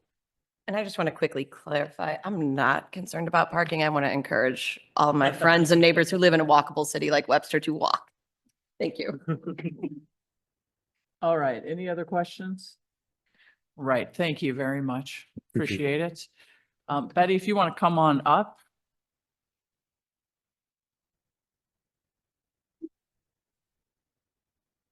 Hello. I know that your store has a fan club. It looks like you personally have one too, Oh. so. Thank you. Thank you. I appreciate it. Should I say my little? Yes, whatever you spiel, would like to or- share okay. first, and then we can ask questions. You already know what one of them will be. Okay, yes, exactly. So I think, thank you, Elliot. That was I feel like that covered a lot of the things I would have said about the uses that we're applying for. I guess I'll introduce myself first. I'm Betty Bayer. I own Betty's Books, and I'm also a resident of Webster Groves, and I'm also on the Business Development Commission here for the city of Webster Groves. Betty's Books is a specialty bookstore, so we sell comics, graphic novels, and manga, which are Japanese comics, as well as children's books. And we've been open about 3.5 years, as you saw, in the same building with Cyrano's. And yeah, my husband and I were lucky enough to have the opportunity to purchase this vacant building.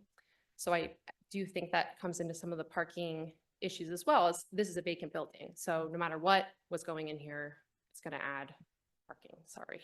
And so the building needs a lot of love, but we're putting in the work to do it. And part of the vision for it is to be the future of Betty's Books. And in order to make that future really work, we need these other uses to both kind of build on what we've already done at the current space, which is making a community center for people who love the types of books we sell, but also adding this coffee element and being able to have dedicated event space where we can offer more times for the types of events we have, like author events, birthday parties, D&D nights, things like that. Those two uses will just really allow us to be more of like a destination for people who love these types of books. And also will hopefully cement the future a bit more for us and give us like a firmer financial footing with those other revenue streams. What else did I want to mention? I mentioned the type of events. We will not be having like weddings or anything like that. I think the banquet hall use sounds a little scary for people because it sounds like we might have like 100-person wedding there, but that's absolutely not our intention. And yeah, I do think the parking is a valid concern for any business owner. It's something we worry a lot about at our current location in Old Orchard it's very hard for people to park when they come to our events. You can see them all nod. And so for us, the parking's much better at this new location than what we have now. So I get it, but I also appreciate not specifically taking it out on us in this situation. And so, yeah, I'm happy to answer any questions. I really love talking about this project. It's like all I think about these days. So yeah, we're eager to get going, hopefully. Do you want to start with talking about hours Yep. and the bookstore versus the event space? Yes. So right now our hours, sorry, that's very loud. Right now our hours are actually 11 to 6 most days, but with adding, and then we do have our events after hours because we have to have them like in the middle of the bookstore. None of them go later than 8:30 or 9 because again, we're just having like author events and book clubs and things like that. So the reason we're saying we'll open at 9 is because we're adding that coffee shop use, and a lot of people would like to buy their coffee in the morning. So that is the intention right now, and I think it's a good estimate of what will work for us. So yeah. So can I clarify? Is it 8:30 or 9? At night, it's 8:30. Okay. Yes. So I guess my concern is all of your events are going to end at 8:30. What happened to ends at 9, 9:15, 9:30? Well, And I guess the purpose, well, you're cutting yourself short, I guess, by boxing yourself in at 8:30. That's a great question. I guess I would throw it back to you all. How strict is that condition? If an event goes until 8:45, am I under arrest or? No. So, yeah. No, just so Yeah. specific. That's why I want to make sure. Right. that I understand it because, McDonald's is open later than that. I think the bigger concern is what your neighbors will say, right? Yeah. And like what that comes then, and then creating just the goodwill. So, I mean, I would be okay with extending it to 9. That Mhm. way there's no, It's your more neighbors official. know that it's gonna end at 9. Okay. And then if it goes past 8:30, then you got that half hour leeway. Great. How about this? Since we'll have first and second reading tonight and third reading at our next meeting, why don't we let you and Elliot discuss this and see if that's something that you would like to do, and then we can amend the CUP at our next meeting. Okay, great. I think that sounds good. Right. Yeah, I had the kind of the same question, but on the bookstore side, I didn't really, are you only open till 5 now? Like- We're open till 6 right Okay. now. But with the adding the coffee shop element, Being open early. we were sort of trying to figure out with our staff how we could move our hours up. But I guess with the event side being open, I don't know if it will make a big difference if we decide to I be think open if at you 6, change but- your standard hours, you have to come back. You know what I mean? If you change, like, if you're like, oh, we're gonna be open 8 to 8 or 8 to Mhm. 7, then I think you have to come back. So I agree, like, if you want more hours, I'm totally in support of that. And at the Just, same- okay, And- coming in with a, yeah. Yeah. Yeah. So Okay, I think what we're saying is Mhm. the CUP doesn't define your hours for you. It Right. defines our restrictions on you, and just keep that in mind as we go forward. Okay, that's really helpful. Yeah. Thank you. I know that like work-life balance is really Yeah. important for you. Good. For your Yeah, business. but so it I sounds like appreciate we're that. trying to talk to you into being open all the time, and I don't think that's fair. You have flexibility if you need it. All right, I do not, any other questions? All right, no, thank you very much. Thank you so much.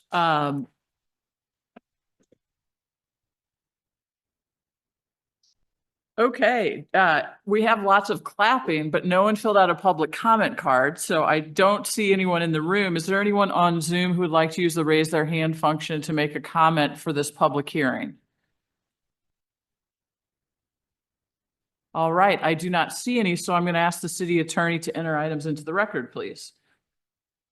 Mayor, at the close of the public hearing, I would move for, thank you. At the close of the public hearing, I would move for the admission of the following exhibits. Number 1, the Plan Commission Staff Report by Joel Pugh, City Planner for the meeting dated March the 3rd of 2025, and applicable Plan Commission meeting minutes. Number 2, the application from Betty and Matt Baer of Betty's Books. Number 3, the submitted plans. Number 4, the planned commercial PC ordinance 9222. Number 5, the PowerPoint before the City Council on this evening, April the 1st of 2025. And finally, the zoning code of the City of Webster Groves. All right, thank you. Councilmember Hasselmeyer, could you call for the first and second reading of bill number 9278, please? Yes, Madam Mayor. I'd Oh, like to- wait, I'm sorry. I have to officially say that I closed the public Oh. hearing. It is now closed. Would you please go ahead? Yes, Madam Mayor. I'd like to call for the first and second reading of Bill number 9278. Second. Bill 9278, first reading. An ordinance granting a conditional use permit to Betty and Matt Bear of Betty's Books to allow a banquet facility and coffee shop uses on an approximately 05-acre tract of land in an existing structure located at 8772 Big Bend Boulevard in a PC planned commercial district and matters related thereto. Is there any discussion? We'll have the second reading, please. Bill 9278, second reading. An ordinance granting a conditional use permit to Betty and Matt Bear of Betty's Books to allow a banquet facility and coffee shop uses on an approximately 05-acre tract of land in an existing structure located at 8772 Big Bend Boulevard in a PC planned commercial district and matters related thereto.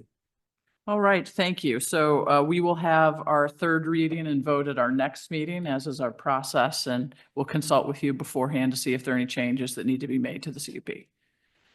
All right, we'll move on to our second public hearing for 45 West Lockwood in the Old Webster Business District, which is an application by the Webster Groves Presbyterian Church for a conditional use permit to operate a banquet facility use in the church located on a parcel in a D commercial district.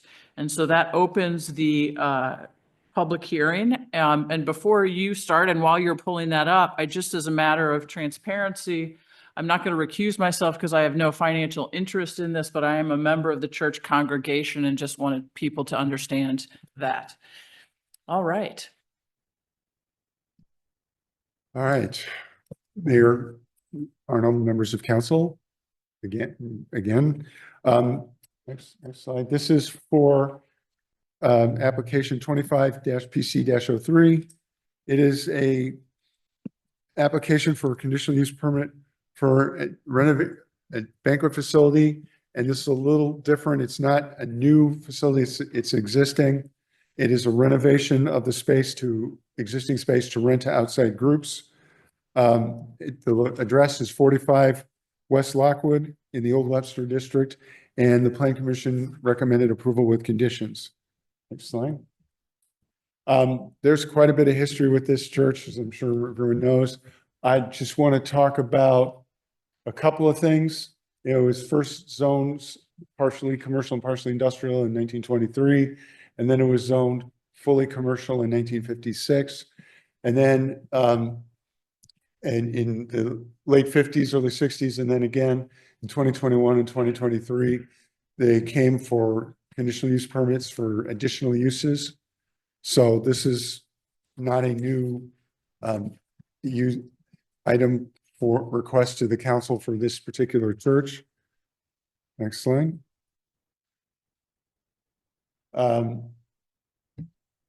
Actually, okay, so this should say that it's all dezoning. And the surrounding area is decommercial, some plain commercial and some residential. Next slide. So the request is to renovate and reopen a banquet event space, which would then be rented out for events not affiliated with the church. The facility itself is not going to change, and as far as a new facility, they're proposing to make some internal changes and add bathrooms to be able to use it for other groups and other functions. The current zoning for the property, as mentioned, is D commercial. Event spaces in D, as noted in the prior application, are conditional uses. And the Plan Commission reviewed this application on March 3rd and recommended approval. Next slide. So these are the the existing facilities. And what this plan shows is the potential use numbers for each of the facilities in the building. The light blue is the space that we're talking about tonight. And they're taking some things out in there currently that are there currently, and the applicant is here and can speak to that. And that's what the space they're proposing to use. Next slide. So with regards to the Plan Commission, there was some discussion about parking. The code requires 104 parking spaces for the use, given all the different facilities in the building and their combined parking needs. The applicant has 90 private off-street spaces in 2 parking lots, one immediately adjacent to the church and one across Moody on the north side. And then there are 14 more on-street spaces in front of the building, 7 on Lockwood and 7 on Moody. So there is sufficient parking between on-street and off-street to meet their needs. But in the conversation at the commission, they did express some concern about how parking would be affected if all venues in the building were operating at peak capacity at the same time. And you can imagine 100 cars showing up and leaving. But having said that, although there is potential for impact to traffic, if all the venues in the building were occupied at full occupancy at one time, they are there currently and they are in operation currently. So the fact that they are currently in use means that the potential impact is not any significantly greater than the current potential impact. So it's a matter of increment, not a matter of degree. And next slide.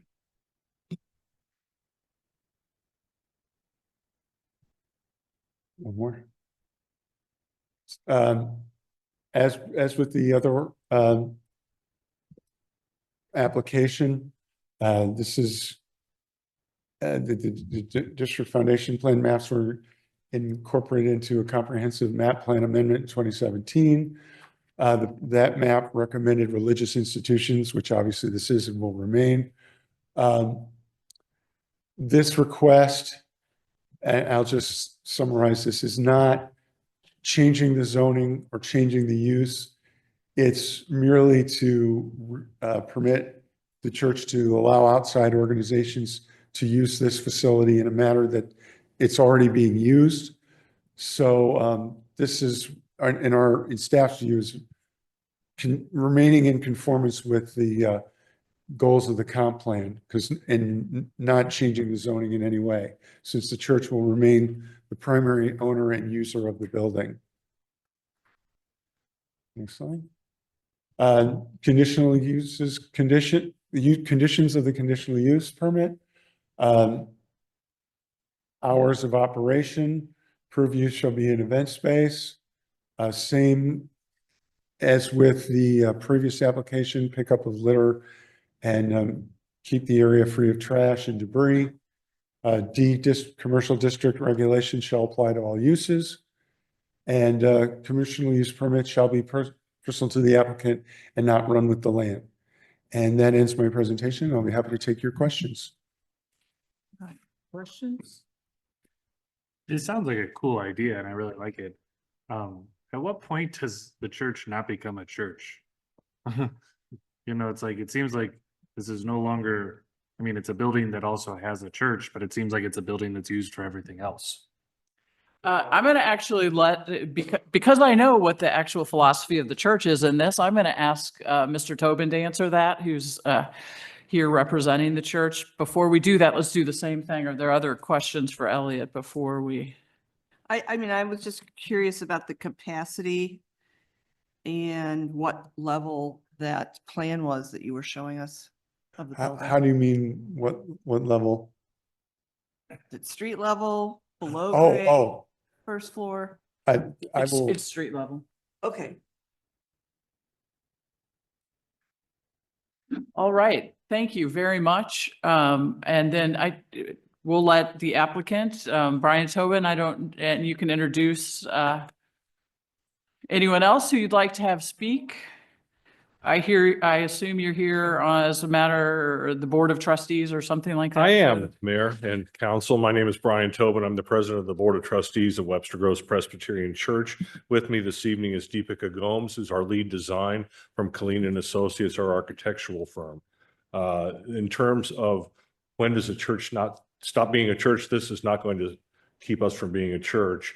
The event space will allow us to move what we normally do inside in the fellowship hall into the front of the church, into this new event space, the Woods Chapel and the adjacent rooms that will be part of the event space. It's still going to be primarily used for secular, for sacred purposes. It's still going to be a chapel. It will still have all the accoutrements of a church service, place you can hold a church service, and we will hold church services there. Various types of church services that we can't hold right now in the current chapel because of the configuration of all the pews and the age of the room and the lack of any kind of AV and lack of kind of audio and lighting and those kind of things. So it's still going to be primarily an event space for the church. As to the parking, I know that's been discussed at both the planning meeting and brought up tonight. As Elliot said, there are 90 dedicated spaces that we control, our 2 parking lots. We own the parking lot there on the side of the church, which is 47 spaces. There's some other spots behind the church, but on the other side by the bank that are also dedicated to the Webster. And then there's 40 spots on what we call the Moody lot, which is the lot we own, and then that the city leases during the day from us. So I don't think parking is going to be, I just don't anticipate an event that isn't already going on at our church is going to create any more parking issues than we already have. So I just don't think that that's a big problem. The other point that I do want to bring up is, although it's a conditional use permit to operate a banquet facility, that's somewhat of a misnomer. We are not going to be preparing or serving food or drink as a banquet facility. Any events that come in from the outside, or even events that the church is holding, will be catered. So we're not going to be selling food or drink or bringing in, those kind of things. So it's not a banquet facility in the traditional sense where we're going to be cooking food and serving it to people. Anything that comes in will be a catered event and we'll leave as such. Right. Any additional questions? All right. Thank you both very much. All right. So we also then have the opportunity right now for public comments. I do not have any comment cards from those of you in the room. I'm going to ask if anyone is online who would like to use the raise your hand function to make a public comment. Please do so right now. I do not see any, so I will ask the city attorney to enter the items in the record, please. At the close of the public hearing, Mayor, I would move for the introduction of the following exhibits. Number 1, the Plan Commission Staff Report by Joel Pugh, City Planner, for meeting dated March 3rd, 2025, and applicable Plan Commission meeting minutes. Number 2, the application and the written statement from the Webster Groves Presbyterian Church. Number 3, the submitted plans by the church. Number 4, the expected occupancy letter. Number 5, the PowerPoint before the City Council of this evening, April the 1st, 2025. And finally, the zoning code of the City of Webster Groves. All right, thank you. Well, that closes the public hearing, and I would ask Councilmember Franklin to call for the first and second reading of Bill number 9279, please. Yes, Madam Mayor, I'd like to call for the first and second reading of Bill number 9279. Second. Bill 9279, first reading. An ordinance granting a conditional use permit to the Webster Groves Presbyterian Church to allow a banquet facility use on an approximately 1.67 acre tract of land in an existing structure at 45 West Lockwood Avenue in the D Commercial District and matters related thereto. Is there any discussion? All right, the second reading, please. Bill 9279, second reading. An ordinance granting a conditional use permit to the Webster Groves Presbyterian Church to allow a banquet facility use on an approximately 1.67 acre tract of land in an existing structure at 45 West Lockwood Avenue in the D Commercial District and matters related thereto. All right, as with our previous public hearing, we will consider this a third reading at our next meeting. We're going to move on now to a presentation. We heard a few weeks ago from the county executive's office asking for a little bit of time to update us on some of the things going on in partnership with St. Louis County. And I am pleased to tell you that we have the Director of Transportation and Public Works, Stephanie Streeter, with us, as well as Committee Outreach Liaison Daniel Spradley. And I believe Director Streeter is going to kick this off for us. Welcome and thank you for coming. And your timing couldn't have been better, obviously, as we're talking about one of the projects in the year, one of the years we're working together. Yes, very much so. So just to get started, hello, Mayor and council members. Thank you for your time. My name is Stephanie Leon Streeter. I'm the Director of Transportation and Public Works for St. Louis County. For perspective, we're the second largest department in St. Louis County. I'm responsible for over 725 positions and a $216 million budget, which for many municipalities, maybe not Webster particularly, but my department alone is bigger than a lot of municipalities.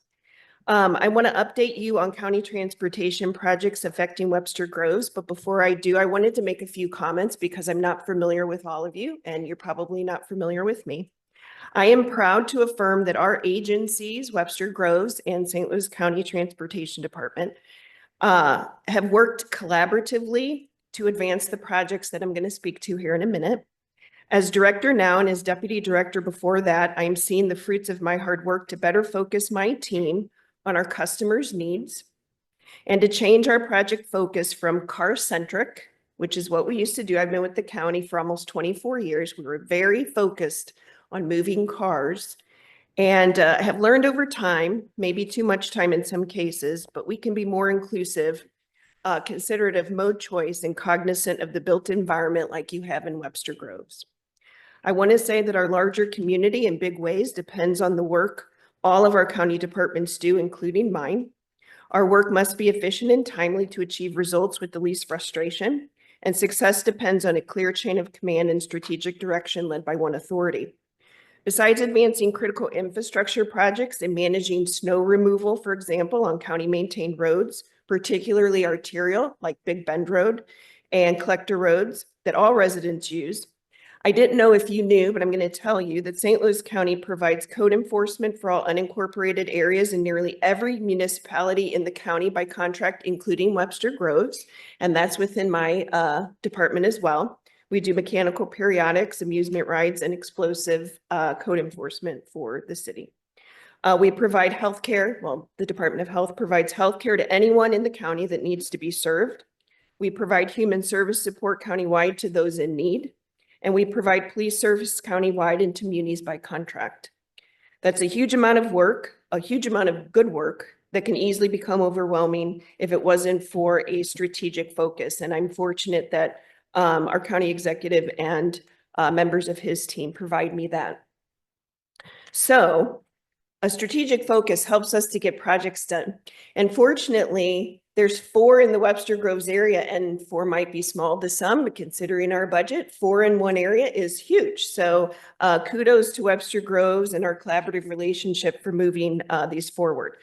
There's 2 big ones on Big Bend, one in the Old Orchard Business District, and that for most of these, the general consensus of scope is pavement and sidewalk repairs, curb ramp upgrades to meet ADA compliancy, signal upgrades, and then of course the resurfacing. Because the roads I'm talking about are rated 3 or less on a scale of 1 to 10, where 10 is new. So obviously we're at a point where we know there's pavement deterioration, too much of it across the county. And so it's good that we've got these projects going forward. So this first Big Bend project that I'm going to talk about is from North Laclede Station Road to East Lockwood Avenue. It is going to be bid this summer, and a notice to proceed issued in the fall. It is a federal job. We do have, thankfully, the support from the city of Webster Groves, and all the projects I'm going to mention are federal. And why that's important is, yes, A, we got federal funding to support the work that we're doing, but B, it has specific time requirements and the reasonable progress requirements if you get federal funds at all for your projects. And so that requires us to stay on particular schedule. And so that'll help assure that these projects don't get waylaid. So that's the first project. And then the second one, and I know Elliot was talking about the development, was our collaboration with the Crossroads Business District. Not only are we resurfacing the road and making all the pavement upgrades, we're building brand new sidewalk, 6 feet back of curb in the areas that at least have that much. Some areas have more sidewalks, so of course we're not gonna leave a foot off. We're gonna do that. And then where the tree lawn is, it's going to be a 5-foot sidewalk, 5 foot wide. We are repurposing some of the cross-sectional space so that we get permanent parking on both sides of the road, not transient parking, not sometimes parking, sometimes of the day, but parking up and down both sides of the street. So I think that really speaks to the concern that you all had in that regard. It is in design. This project is scheduled for bid in 2027. So that's the only little glitch, I think, in the, development plan that you guys were talking about. But we have a partnership with the city. You guys are actually providing some of the funding for the project. So thank you for that, about $300,000. And it does include decorative lighting as well. So I think it's really going to create a sense of place and give you new, not only the look of new, but new in terms of the additional parking that you need with the development. Again, that's a federal project. Then the other two is Hanley at Laclede Station Road from Newport Avenue to Manchester. Again, same type of scope of work. So you're going to get the new surfacing eventually with the sidewalk upgrades and the curb ramp upgrades and signalization. It's in design with a bid expected next year. And then Laclede Station Road resurfacing from Watson to Weil Avenue. Same scope of work. That's in design right now with a bid in 2027. So those are hopefully a lot of what you were hoping that I come to speak with, but if there's any topic of any other kind, I'm here to take notes if I don't know the answer to your questions. I missed the north end of from Watson on Laclede Station. What's on the other? The Cleat Station Road project is Watson to Weil. I think that's how you pronounce it, Weil, W-E-I-L. Okay, yes. Okay, yeah. And so that is in design now with a bid in 2027. So this may sound a little greedy, but I have to say this on behalf of the residents of Webster Groves. Really happy about the Big Bend at Crossroads and the Big Bend at Old Orchard. But that stretch of Big Bend between the two is pretty rough. And one of the things is there's really the sidewalks and the street are essentially on the same level. There's a band of a strip of right of way or something that separates them, but it doesn't make for feeling very safe walking along that area. So, I know that there's lots of timelines going on, but I don't want that part of Big Bend to be forgotten during the rest of the great work that's happening. Good point. Can I ask a specifics question? And on the Old Orchard project, is that crossing right by Balk and Tree Box in scope of that? Right now, there's a crosswalk there. It's right when you come off of Murdoch, and there've been some scary instances where people don't see pedestrians, and I didn't know if there was any plan to put like a lighted pedestrian thing or 4-ways, like something at that particular intersection. So let me just say, if it I don't know the specific answer, but what I can say is that one of the things when I mentioned that I was trying to change how we approach things, that might have been, hey, that's a crossing and it's painted and that's good enough.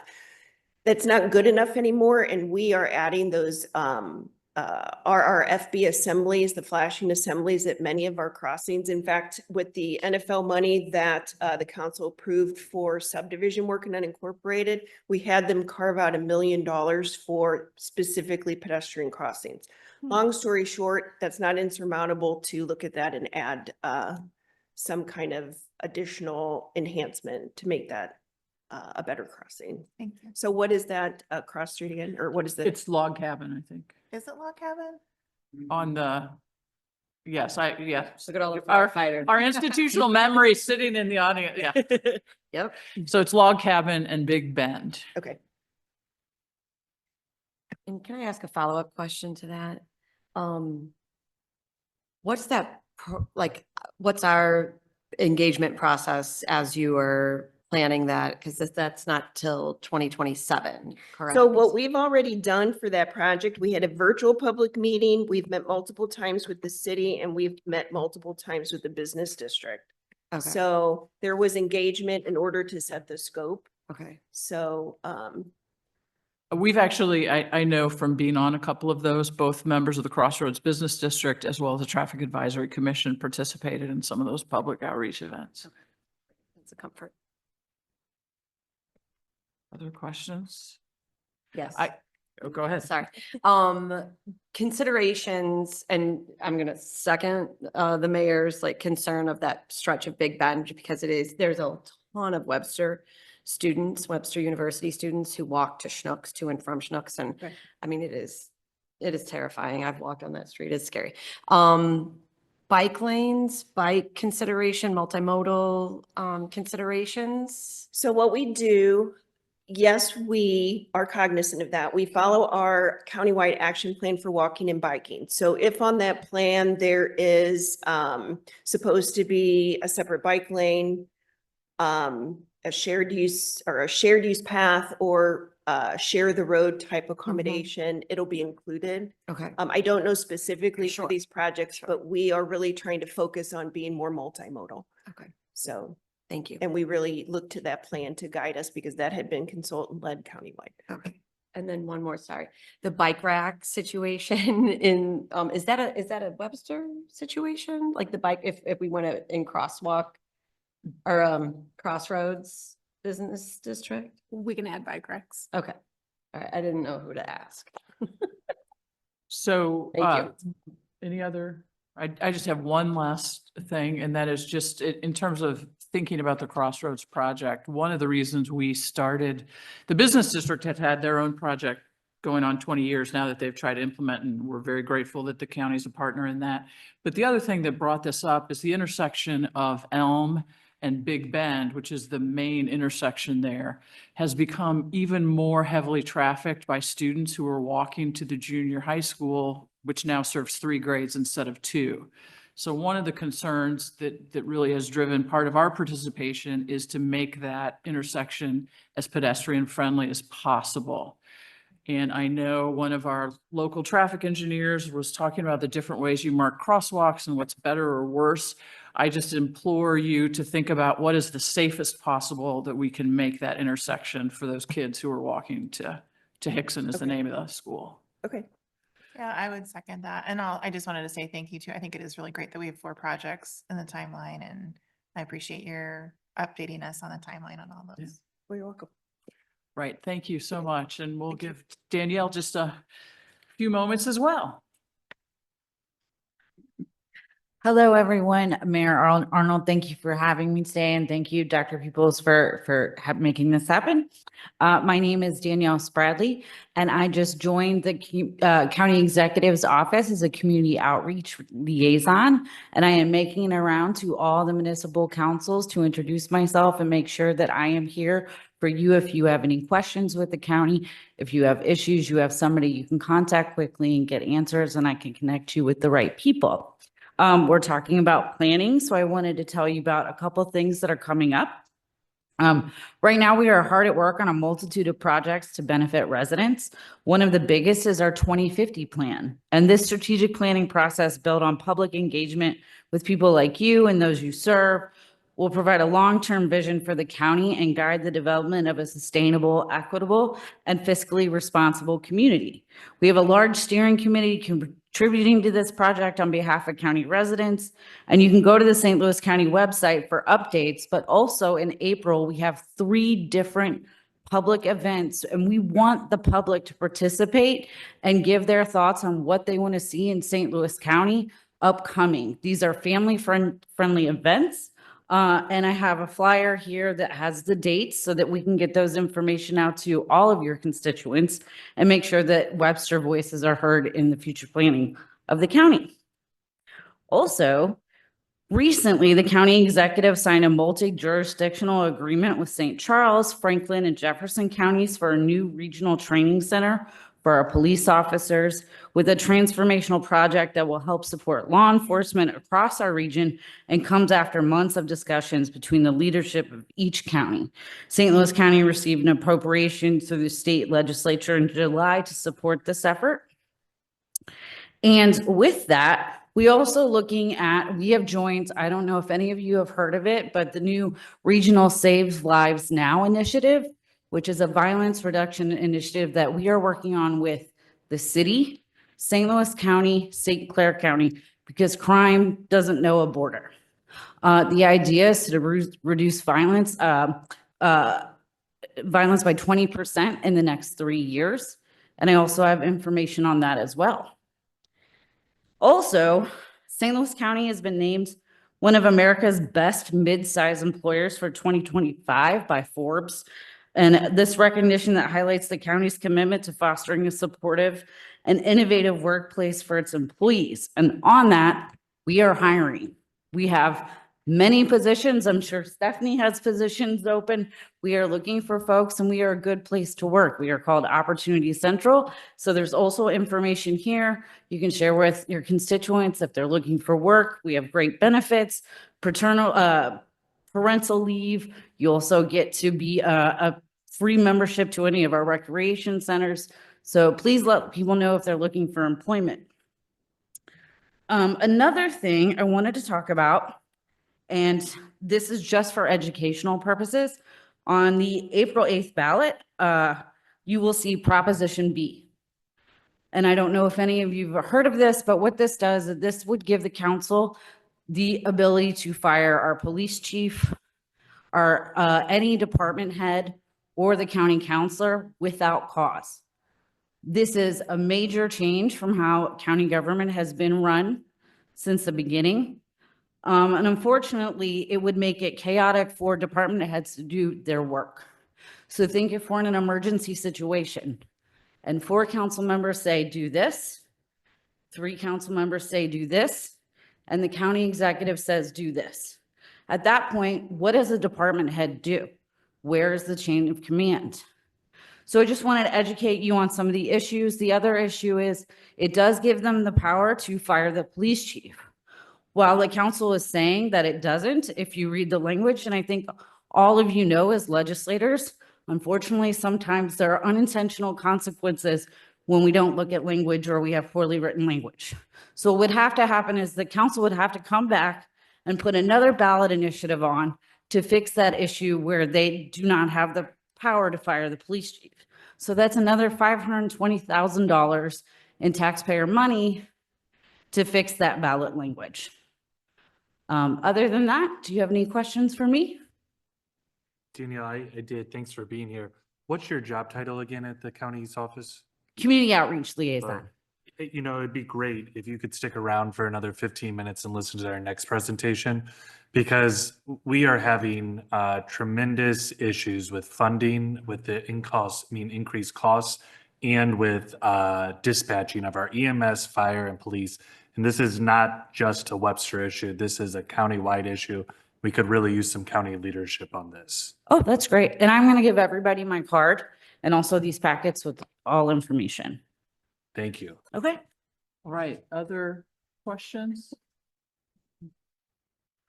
I will just say really quickly, I know there was quite a bit of discussion about sending a use tax to voters at the county level for this particular election cycle. We are one of the cities who has successfully passed one. And when you all are ready, I think I can safely say that we're willing to help with that initiative. The county executive is with you and supports it. He did ask for funding to do an educational campaign on that. Unfortunately, the council did not pass that, but passed this instead. So we are hoping to move that forward because we know that we need to fund our county. But congratulations to you on getting it accomplished. Thank you. All right. Thank you very much, both of you, for being here. We do appreciate it greatly. This is also the first time ever we've had representatives from the county here in years. So, well, thank you. It's good to just have that connection. All right. We now have an opportunity to hear remarks from our community and from visitors. I have one comment card and Mr. Dave Buck. And those of you who are online, if you're going to want to make a comment, please go ahead and use that raise your hand function. Dave Buck, Colonial Village Apartments. I sent you all an email earlier, so I'll be brief. But next week, you're going to ask the community to vote on Amendment 2 of the city charter to establish public engagement as an ongoing and essential part of city governments. As you saw earlier today, there are 16 existing standing boards and commissions for the city.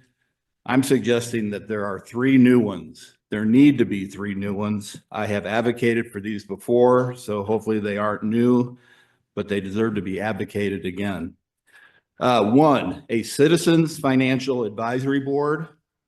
This takes nothing away historically from Joan Jadal, Eric Peterson, or now Greg. But the thing is, we have some really smart financial minds in this town, and they are utilized by the Webster Grove School Board, has a advisory committee. City of Kirkwood has an financial advisory committee. The library has a financial advisory committee, but we don't have one. And I think we need one. Second, a human rights DEI advisory board. We all know that DEI, human rights and social justice, is under massive attack from the Trump administration. And so we need to react and act positively. 3 full years ago in 2022, outside experts, Hicks recommended the establishment of a DEI council. That was 3 years ago. We don't have one. The city of Kirkwood has one. The Webster Grove School District has one, and they also have a full-time director of DEI, Shane Williamson. We don't have one.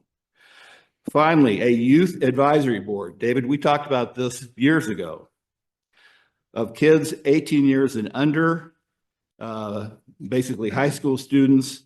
These kids today, if you have kids or you have grandkids, they're part of the Generation Z. They possess very different values and different worldviews than we do as older adults. They are the most creative human beings on the planet. And in Webster Groves, kids 18 and under represent close to 25% of our total population. But get this, on Prop W, where kids are probably the biggest users of our park and recreation activities, 603 respondents, only 7 were from kids 18 and under, 1%. That's a crime. We need to give kids a seat at the table. We need to give them a voice. Kirkwood has this. The school board has student advisors. We don't, and we need to have those 3 boards added to the current list of 16.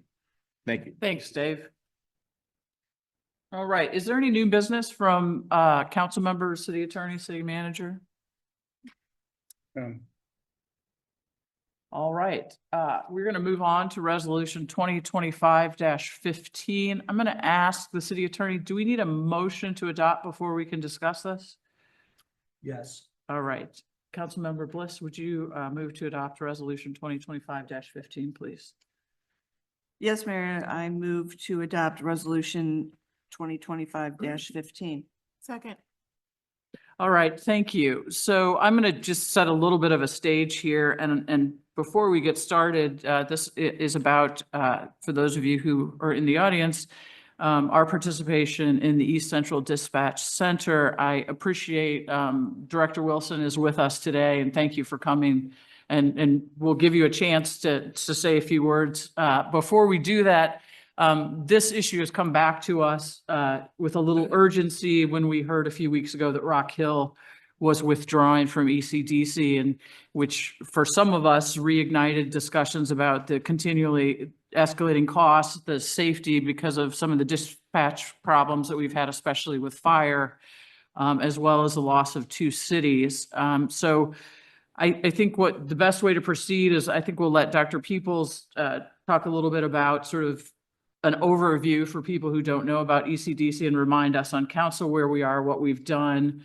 And then Director Wilson, will let you have a chance at the microphone if you don't mind. And then Chief Ellis, I know that we need to talk a little bit about fire specifically, so I thought we'd do that third if everyone's amenable to that arrangement. Can I just add one thing? Yeah, please do. I was gonna say, this resolution would remove us from the ECDC. And Yes. so I just want to press the urgency of the matter, and why we're here. And this is a big move if we were to go forward with this. So I, just want to insinuate, or not insinuate, but to, piggyback, emphasize on what, Laura just said and the importance of this issue. So thank you. All right, Dr. Peoples, we'll let you give us the overview, please. Thank you, Mayor Arnold and Council. We've got just a few slides. If you could pull those up, please.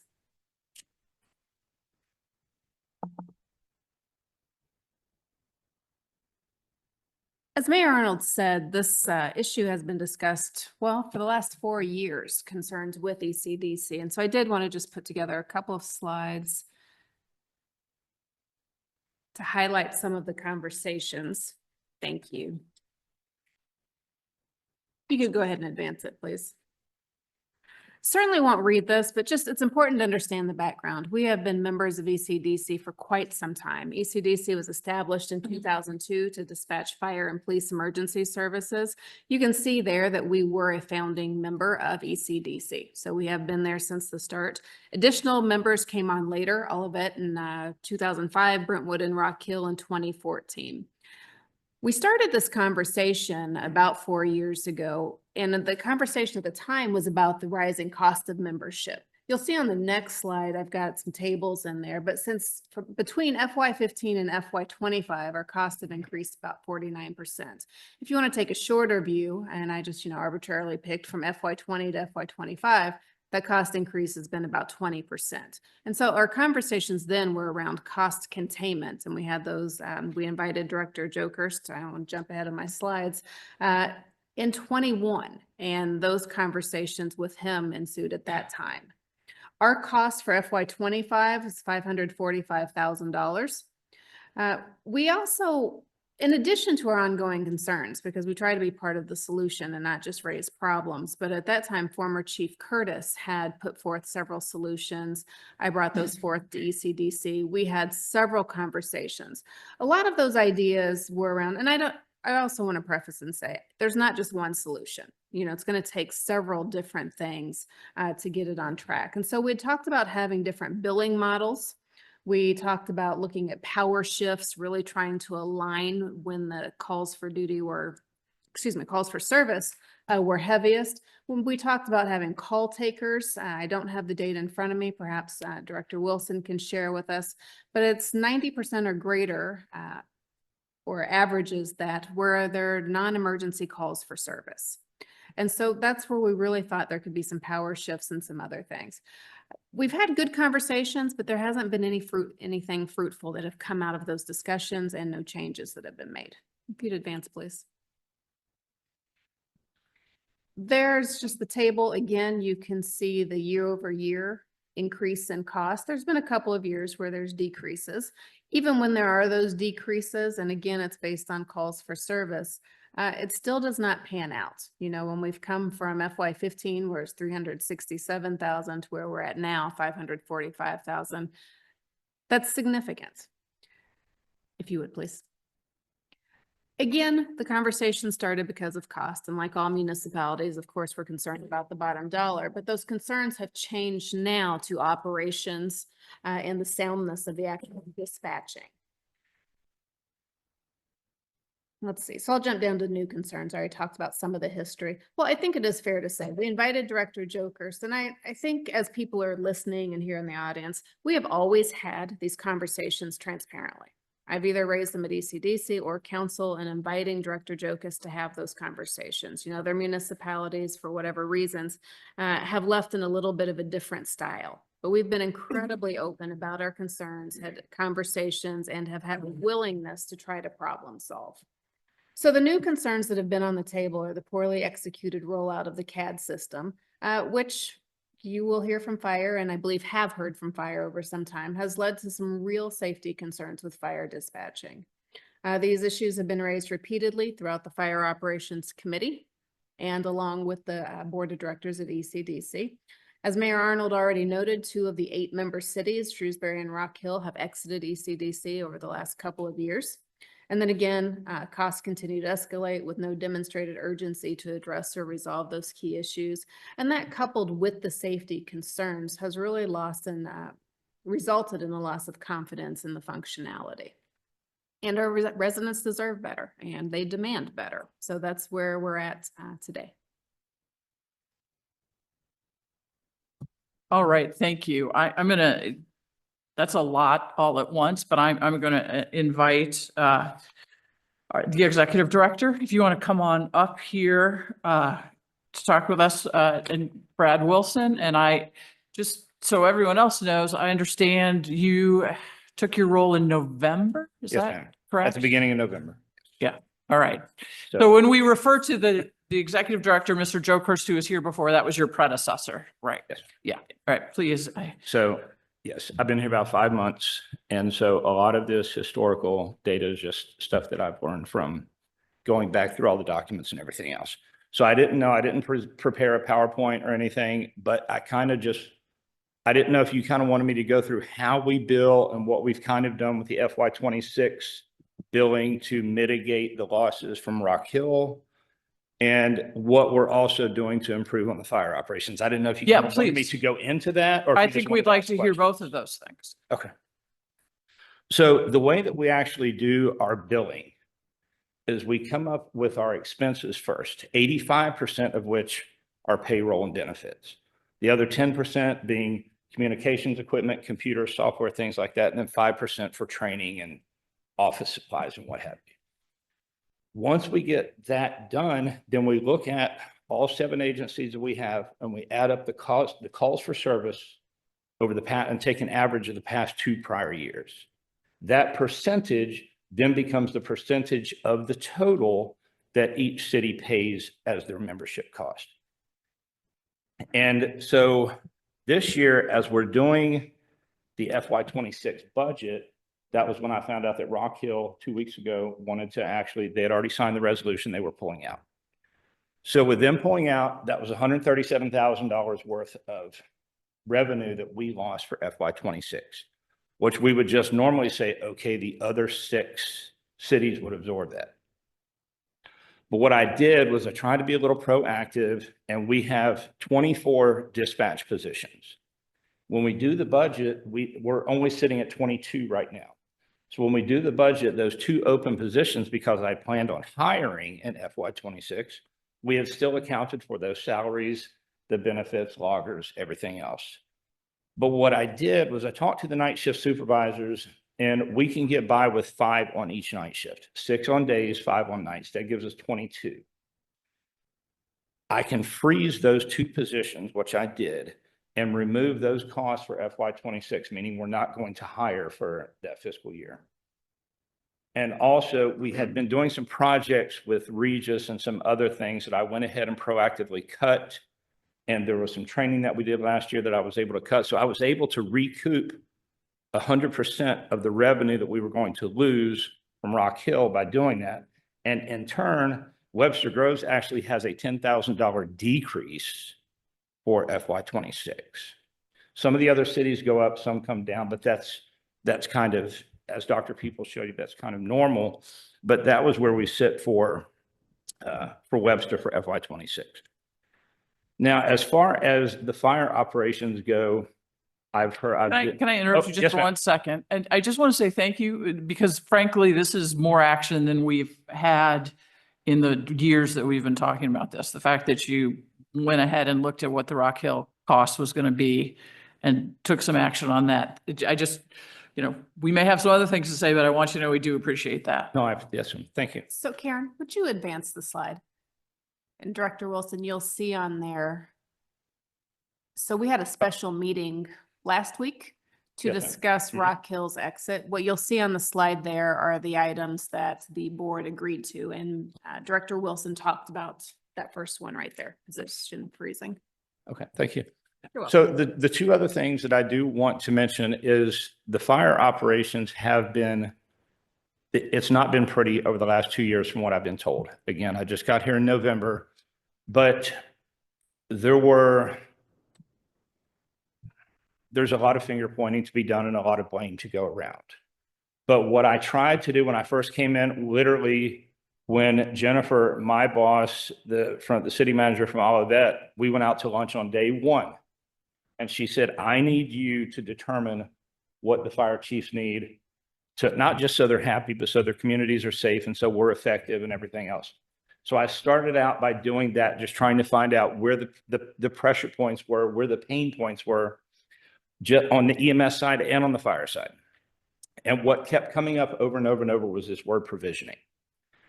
And when we say provisioning in a computer-aided dispatch system, what we're talking about is making sure the apparatus have the right coding for their capabilities, and also making sure the right packages get to the right response, whether it's a water rescue or a structure fire or whatever.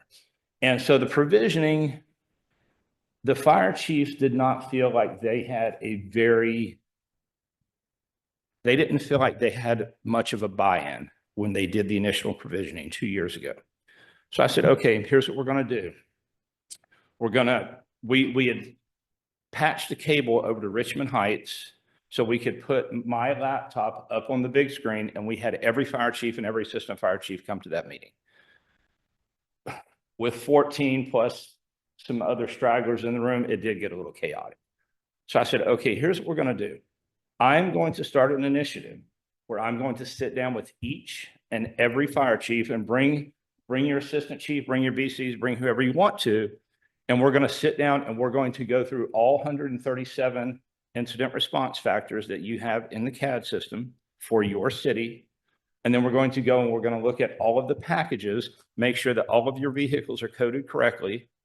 So far, I've gotten through 5. I had told Dr. Peoples in a meeting prior to the one last week that I had a goal of having everybody done by the end of April. It seemed like an aggressive goal, but now I've got 5 of the 7 done. I have 2 left, Olivet and Webster Groves. I'd been saving Webster Groves to the end because I figured they would be a little longer since they're the only city that we have that has 2 stations. So once I do Olivet and Webster Groves, when we really started talking about this back in November also, Jennifer handed me it was a proposal from a company called Mission Critical Partners. Now, 2 of the other chiefs had gotten approval from their city managers to contact this company, and they come in and they're consultants. Okay, show us everything you have. Show us your operation, the good, the bad, the ugly, your number of agencies, your square mileage, how many calls do you run, everything. And what they do, and these are ex-fire chiefs and ex-CAD designers and people that have worked with Motorola, and they come in and they make you better. Back in November, when that was initially given to me, I was like, I don't really even know what this is. And so we kind of tabled it until we started talking about this recently. And I said, why don't we really look at, it's $50,000 for them to come in. But why don't we start looking at this? Because one of the questions that I asked in a previous board of directors meeting was, what's the priority for ECDC? Is the priority for us to grow? Is the priority for us to kind of, okay, let's fix ourselves before we go out and try to sell ourselves to someone else? Let's fix what's wrong. And so then I started thinking, if that's what we want to do, then maybe we want to look at this study and bring these people in. So this week I've reached out to them. I've not heard back from them yet, but I want to be able to talk to them because I want to find out, when you look in the back of their proposal, some projects took 6 months, some took 4 years. And so obviously coming in and doing an assessment doesn't take 6 months or 4 years, but I want to know kind of what the follow-up pieces are. So I can speak to it to the board and say, yes, I think this is worth it, or no, it's not. But what this does is it gives the fire chiefs buy-in from the very beginning. It shows ECDC's commitment to them that, look, the last 2 years, I can't erase that, but all I can do is I can move forward. And it shows a commitment between all of us, not just ECDC and fire, but also the police and the citizens, that we're here to make sure this goes better. And lastly, another thing that came up was our staffing. Again, I had mentioned that we have 24, but we have 22 full-time dispatchers right now, and we froze those other 2 positions. APCO, which is the Association of Public Safety Communications, they're an organization that's been around since, I think, the 20s or 30s. and they're the premier dispatch voice, if you will. They created a thing called Project Retains, which is responsive efforts to address integral needs in staffing, where a PSAP of any size can go in. It costs about $100 to buy the toolkit, but you can go in and put in all these parameters: how many calls you run, how many people you have, how many cities you serve, so on and so on and so on. And it gives you a staffing model. That's been run twice at ECDC, once in 2021 and once in 2023. Both times we were about 10 people short of where we're supposed to be, according to APCO. We have we're supposed to be at 6 dispatchers per shift. They said we should be at 8. We don't even have room for 8 unless the deputy director and I left and they took over our 2 spaces and went over and we set up in a closet or something somewhere. But I after talking to the board, I said what I would like to do is run one more of these APCO retained studies with the 2024 statistics, but minus Rock Hill's calls, just to see where we are. Now, I know losing Rock Hill with the number of calls that they run. Why did we lose Rock Hill? Why did we lose Rock Hill? I don't know. You don't have any clue? You've been here since November. What, I mean, I know that you've inherited a big mess, but why? I mean, there's certainly, you have some idea. I don't really. I went to lunch with the city manager 2 weeks ago. The deputy and I both did.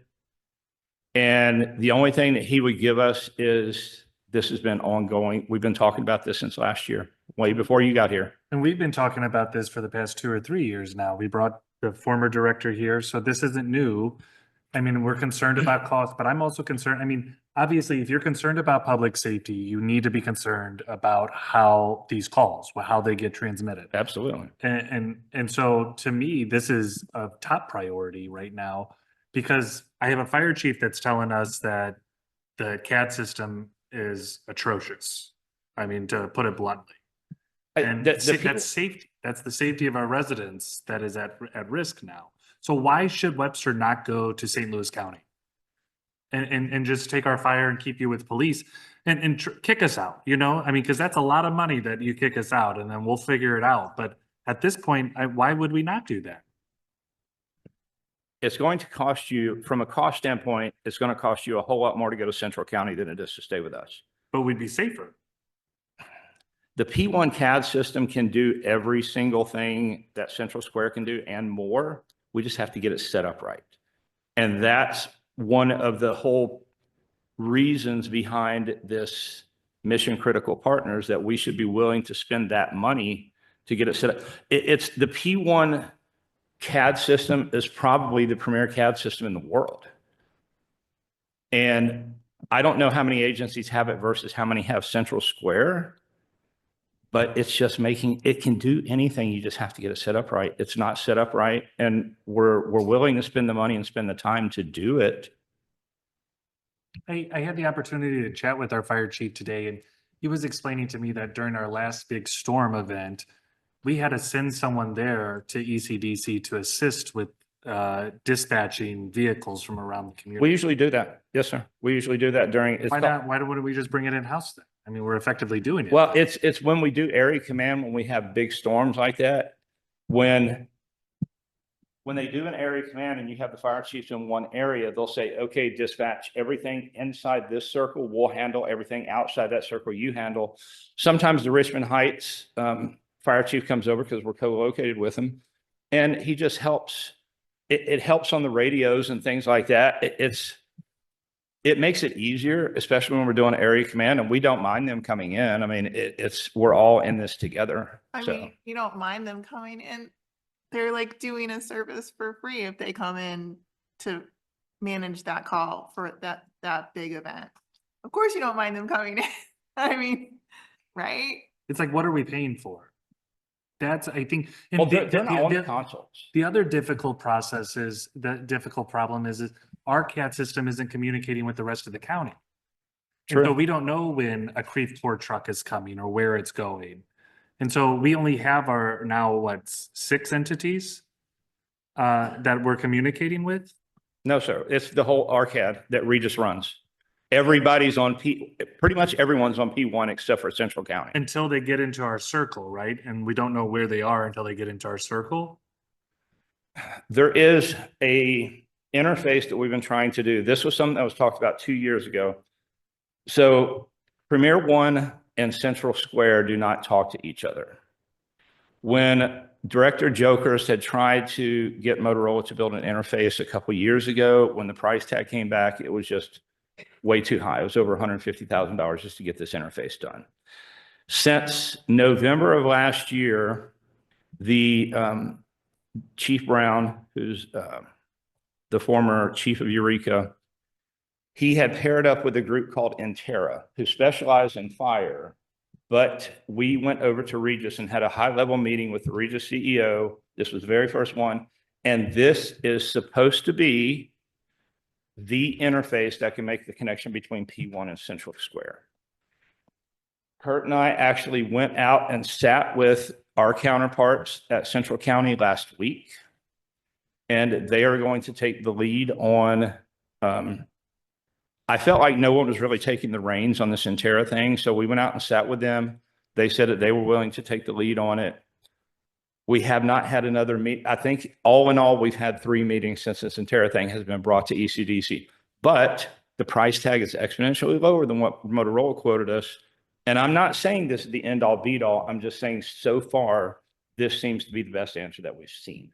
How often does the ECDC do a public meeting?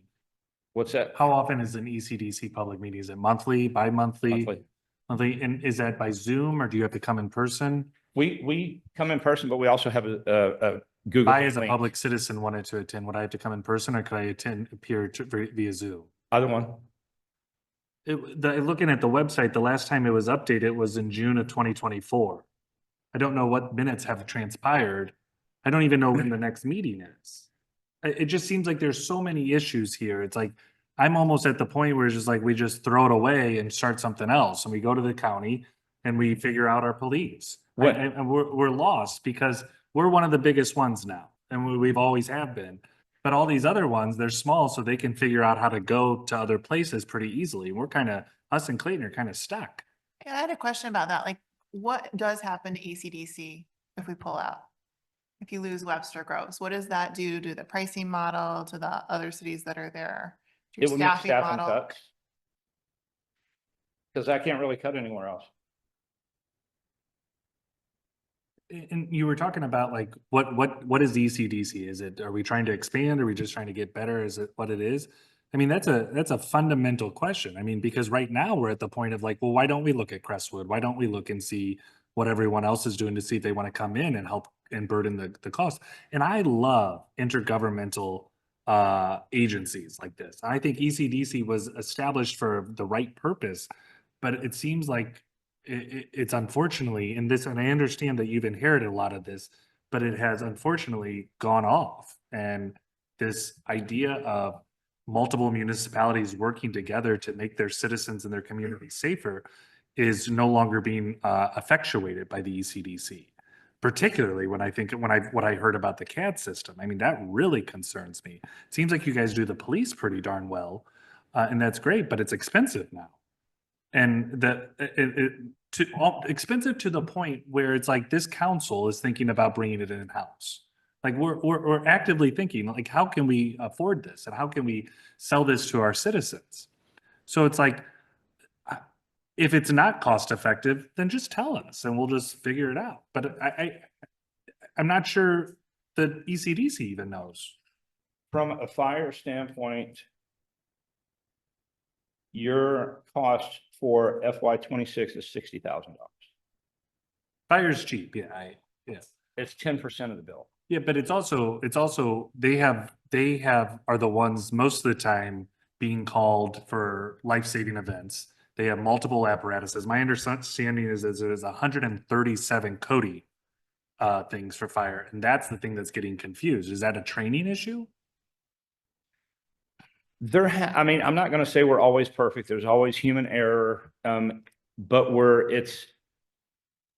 improving every day. We're getting people trained better. Like I say, we're pulling back the curtain on this provisioning. At this point, I feel like we're just now, I'm just now getting rolling. And I mean, I'll just be honest, I would like a chance to try to get this fixed. I mean, 5 months, I came in and this, no one's fault, but I came in, I had about 7 weeks and Kurt had neck surgery scheduled. And then for about the next 8 weeks, I was on my own, just trying to hold it together and try to figure out what I'm supposed to be doing. And now that he's back, I had my IT contractor there at my desk this afternoon going over the brand new website that we built so we can get everything fixed and then start getting the minutes and the agendas and all the things that the public needs to see up on the website.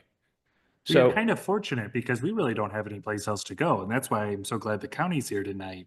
Because, I mean, even if we wanted to leave, we'd probably be hurting ourselves right now because we haven't planned for this, because we thought ECDC was listening to us and going to hear us out. So you're going to get your chance, but I think we're just kind of putting you on notice here that we really need some improvements. If I have the opportunity, I guarantee you'll see the improvements. I would love to see some of those earlier ideas incorporated in here. I think that knowing the staffing level is important, but also knowing the type of staff that you need is important. Maybe there's a more of a tier. I don't know if there's like a career ladder, there, but are there people that can come in at more of a, maybe not entry level, but, a lower price point that can do some of the more straightforward calls, and then you can escalate it to, more of a supervised, some of those ideas that Dr. Peoples and Chief Ellis had in the past kind of proposed, maybe not all of them. Like you said, there's, like Dr. Peoples said, there's not going to be one solution, but I would like to see some creativity coming through here. I mean, I know that we've done the APCO thing in the past and it doesn't sound like it's a bad thing, but just kind of a little bit, I just want to see something. When the previous executive director came, it was a little lackluster. We didn't really see a lot of changes after that. I think it would be a big thing for us to take this in-house or to leave. That's not really exciting. I like the interdepartmental cross, municipality thing too. If we could make it work, that I think would be better for all of us, but it doesn't feel like it's working right now. So I'm just going to add here again, we've been at this a while, and I do want to compliment you. And this is the first acknowledgement of, number one, a problem, and number two, of a willingness to entertain solutions as well as get information, more information. So I want to make it clear that is appreciated.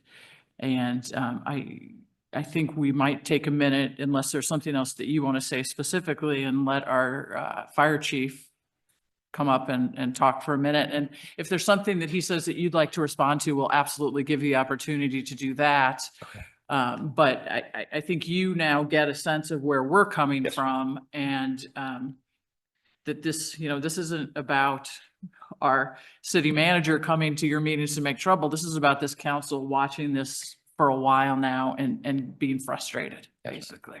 I did have one question because I was reading the minutes from this last meeting and I'm a little confused as to who has final say at ECD. Is that you, or is that the city administrator at Olivet?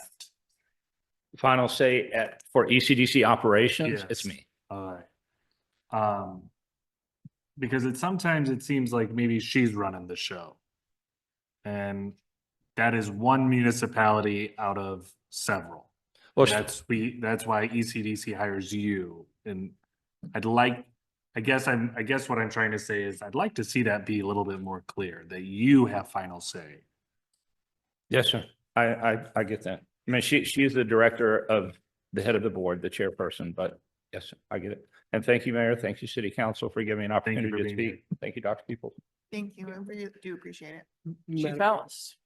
Mayor, Yes. could I real quickly, I want to weigh in and make sure that you all understand that in order to give notice under the bylaws, we have to do it today. Correct. So the resolution would have to be adopted tonight. We'd have to get a stamped copy from Katie that we would then give to Director Wilson by today. Just wanted to make sure everybody knew that. Okay. Thank you. All right, Dr. Peoples, Council, Madam Mayor, thank you for this opportunity to share. Thank you, Director Wilson, for sharing as well. I really wanted to paint just a 2-slide picture for you and then see what questions you might have for me. I identified 3 critical areas of concern, and these aren't new concerns. These are concerns that we've had as fire chiefs for a while. Now, I'm not here to represent the other chiefs. I'm here to represent Webster Groves Fire Department as your fire chief. I want to start off talking about liability because this is the big word. This is a word that we put in writing and submitted to ECDC and Regis, concern with the liability. You know, our job obviously is to manage risk, get to a point where we're through education, where we lessen to eliminate risk. But we know over 3,200 times this past year, our firefighters and paramedics responded to mitigate emergencies. So we can't fully eliminate the risk, but that's one of our goals.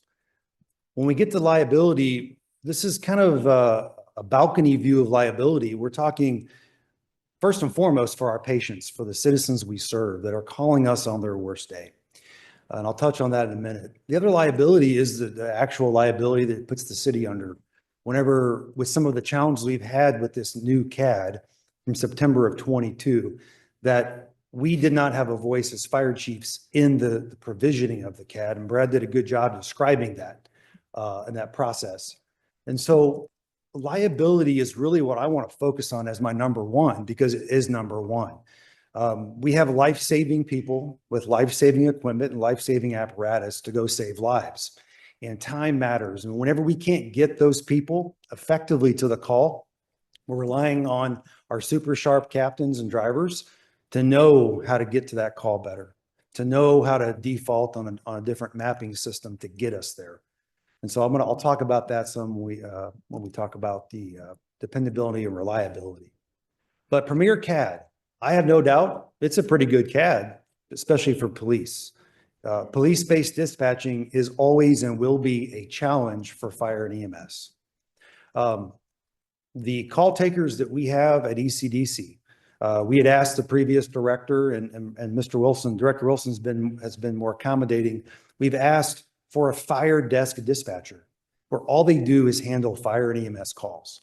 But what we have are police dispatchers with some trained to handle those fire calls, and they do pretty well for us. But we also have, there's dispatchers who are certified to use that APCO system to go through the medical calls. And I'll talk about that here in a little bit. And so this CAD is really a police-based CAD that some super smart software engineers integrated fire and EMS. But here lies one of our biggest challenges. We weren't part of that process. We're going back now on provisioning and working with ECDC and Regis. But the challenge is that we are governed by adopted fire ground safety initiatives in St. Louis County, these FGSIs. Every fire department in this county said, this is how we're going to do business and what we're going to follow. And that is attached to resource typing. And so for different kinds of calls, that 137 calls requires different types of resources, different types of apparatus based on those call types. And the way the CAD is set up right now, we're having to go back through every single one of those calls to figure out where the disconnect is. So an example would have been if a ladder truck without a pump or in a tank about water, it's just a ladder truck. Our ladder truck is a ladder truck because it has an aerial plus it has a pump and a tank, so it can be used as an engine or a ladder. So when we get dispatched to a car fire, if we're provisioned as only a ladder, it's not going to dispatch our ladder. It's going to pull another fire truck outside of Webster if our primary engine's out of service or on another call. The resource typing is critical. I want to focus on those immediate life threats. We identified EMS immediate life threats. These are unconscious, cardiac, strokes, drownings, pediatrics. What happens is when that call comes in as an immediate life threat, it's automatically dispatching an ambulance and the closest fire apparatus. That's how it's supposed to work. We want to get life-saving people to that call as soon as possible. What's happening or happened, and we're not exactly sure why. I don't understand. I don't know why. I don't know if the immediate life threats have changed out of the calls that we decided as chiefs to be immediate life threats. But now we have multiple units responding to calls such as an abdominal pain. which is just an ambulance response, unless the ambulance gets there and says, I need some help, then they ask to add a unit. But what's also happening, it's dispatching per AVL. So the closest apparatus are getting hit. They get dispatched. There's been times we've had our units in our city in service in our firehouses, and we're pulling Rock Hill, we're pulling Afton, we're pulling auto aid for no reason. Something has changed with immediate life threats. So what happens? We get on the radio and say, well, add 2014, our engine, to the call. Now, on a true immediate life threat, we want the closest truck. So Rock Hill might be the closest, but we still need to send our people to our call. It's Webster Grove's call. Something has changed with the immediate life threats where it's a domino impact where we are overutilizing resources and not always utilizing the proper resources. So it's a domino effect of cost from increasing the risk of having more emergency vehicles responding to a call that may not be an immediate life threat. It also is adding to the wear and tear on the apparatus going down the road. Then we're taking water of a fire truck and putting it on a med call instead of being ready for our fire.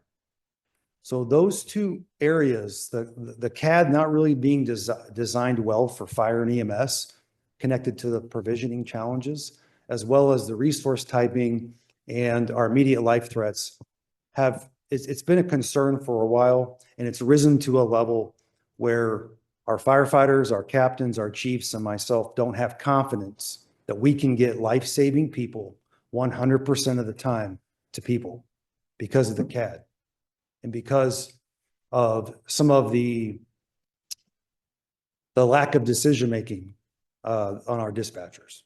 They have an APCO. They have a kind of a rubric of EMS.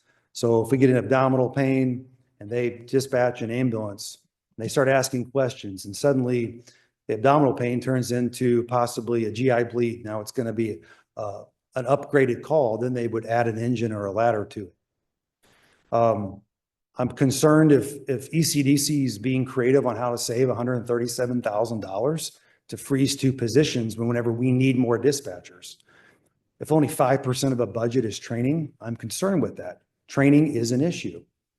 So we should not be freezing dispatcher positions. They should not be cutting training, because that's where one of the greatest needs are. Dependability and reliability, address routing. So Premier One, we pay an additional fee through NetMotion that keeps us logged into our iPads and our phones. It does log us out after 50 hours. We have to log back in. We had got that changed, which was one of the bonuses. Initially, it was logging us out constantly. One of the challenges now that we have is that when we get dispatched to calls, the iPad could be logged out, and the captains log in that repeatedly throughout the day. So therefore, they're not even getting the information on their iPads. Then they're diverting to the phone. And we have an app that we use that gives us basic information. The routing has been an issue, the mapping and routing. Now, Webster had some connectivity challenges, so we purchased additional routers because there are some spots in our city that we have some connectivity issues. But what we've had to do is create a workaround where we default to Apple Maps because we don't trust the CAD Premier One mapping. We identified some of our most critical or challenging roads to get through or get down. And we were actually routed to a dead-end street in Webster Groves to go to an emergency call. That happened 2 years ago. And nothing has changed since to help that mapping and routing. So we just don't use it because we can't risk not getting people to the call. Provisioning. This is a heavy lift, and I will definitely give Director Wilson props that he's met with us. We sat in a room and going through 137 call types, along with our FGSIs of resource typing and capabilities. It's an extensive process. We have to know that a heavy rescue is being dispatched on a heavy rescue need call. And so the provisioning, we were provisioning one city first, and we have to customize to the rest of the cities. But provisioning has created so many issues that I don't have confidence that we are ever sending or rarely sending the right equipment and apparatus just because of the way it was provisioned initially. So we made some progress. And we're, as Director Wilson mentioned, hey, we're in it together as a team. The amount of person hours that we spend as chiefs, it's exhaustive. We have so many other responsibilities. And this is important because if we can help fix it best we can to get our people to the calls, but I can tell you, it's a conditioned response at this time that we lack confidence in this product. Large scale event support. Granted, we are all in it together. When East Area Command gets ramped up, although dispatch has gotten better, we send a chief there to make sure that if they need assistance, we have a content expert in that room. So there isn't a freezing or deer in the headlights when they're overwhelmed. We have had major weather incidents in Webster Groves where we needed additional help. They needed additional help in ECDC, where we as chiefs and area command get together and we set up, now will be 6 radios with TAC channels ready to navigate when ECDC is overwhelmed with the types of calls and the call numbers, where we have resources and calls in a queue and we start dispatching based on priority. So again, you know, we're in it together. We want to get my folks to the calls to help our people, but our job at that moment, we already have a dispatch center that should be able to handle that. Interoperability, CAD to CAD interaction. Yes, there is this new platform that could help or would help to have the CADs communicate, but we were told from day one that the CADs would already communicate and they don't. And that really goes down to the biggest safety concern that I have as a fire chief. Chief Sullivan's last shift is tonight. If he catches a fire at 2 o'clock in the morning, and it is on our south side, and we have Afton coming into our city, we have no way of knowing other than hearing that Afton gets dispatched, that they're going to be coming. None of our devices will show that Afton's engine is coming into our fire. So when they check on location, they check on scene staged. As great as incident commander as Chief Sullivan is, if he doesn't hear that, he doesn't know Afton's coming. There's an accountability safety issue. We had back-to-back 3-alarm fires about 1.5 years ago, where we had over 18 apparatus and chiefs. And once we get outside our central core, we got to stick a chief with a pen and paper to write down every truck showing up so we can know who's on our scene and make sure we have accountability for them. We've asked repeatedly through the apps, the G2 app that we have, that we pay for with the licensing to be able to have those units added. And we still to this day don't have it. It is an absolute concern of mine for safety. We have all of this technology, all of these devices, and we don't get information that we should. And I find that inexcusable. Forward, please. So my recommendation for Webster Groves Fire Department is to move to Central County Dispatch. Central County Dispatch is a fire and EMS based dispatch. They don't do police, it's just fire. Outside of Kirkwood and ECDC, every other fire department in St. Louis County is part of Central County. They have in-house technicians, they have their own IT departments, they have their own mapping personnel there. And again, being exclusive to fire and EMS as a dispatching center is a benefit to us because it's not a police-based dispatch. We don't have to worry about a dispatcher on a working fire answering the phone for a dog barking call or a noise disturbance call. They're committed to our incident commander and those firefighters on scene for their safety. Central County provides devices for all frontline apparatus and vehicles and docking stations in our reserves. They also use Central Square CAD, so it's a different CAD than Premier One. Now, cost for Central County is based on property valuation. And so Webster Groves, I want to say we were at 864 million, I believe, as a property valuation. It's a fixed rate for 5 years to be $318,209 for us to go to Central County. They did say they would prorate this year for us if we were to join them. There is somewhat of a reduction because we have to budget for iPads, devices, our optic lines coming into our alerting boxes and our firehouses. So there was about a $16,000 savings there.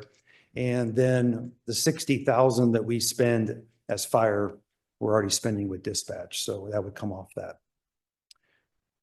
I would ask too, with the formula we've asked for, I've been here 3 years and almost 4 months, and I still don't know how a call for service is actually billed either. Even though Director Wilson explained that. On a fire side, if we get an automatic alarm, we have Samantha, who's our automatic voice that dispatches us. We don't need a dispatcher for that. And unless they come back on the radio and say, you can disregard, it's a false alarm. And so it's been more automated, but when we have a working fire, we absolutely need a dispatcher committed just to us. That's our most critical call for a firefighter safety and the safety and for rescues of our citizens.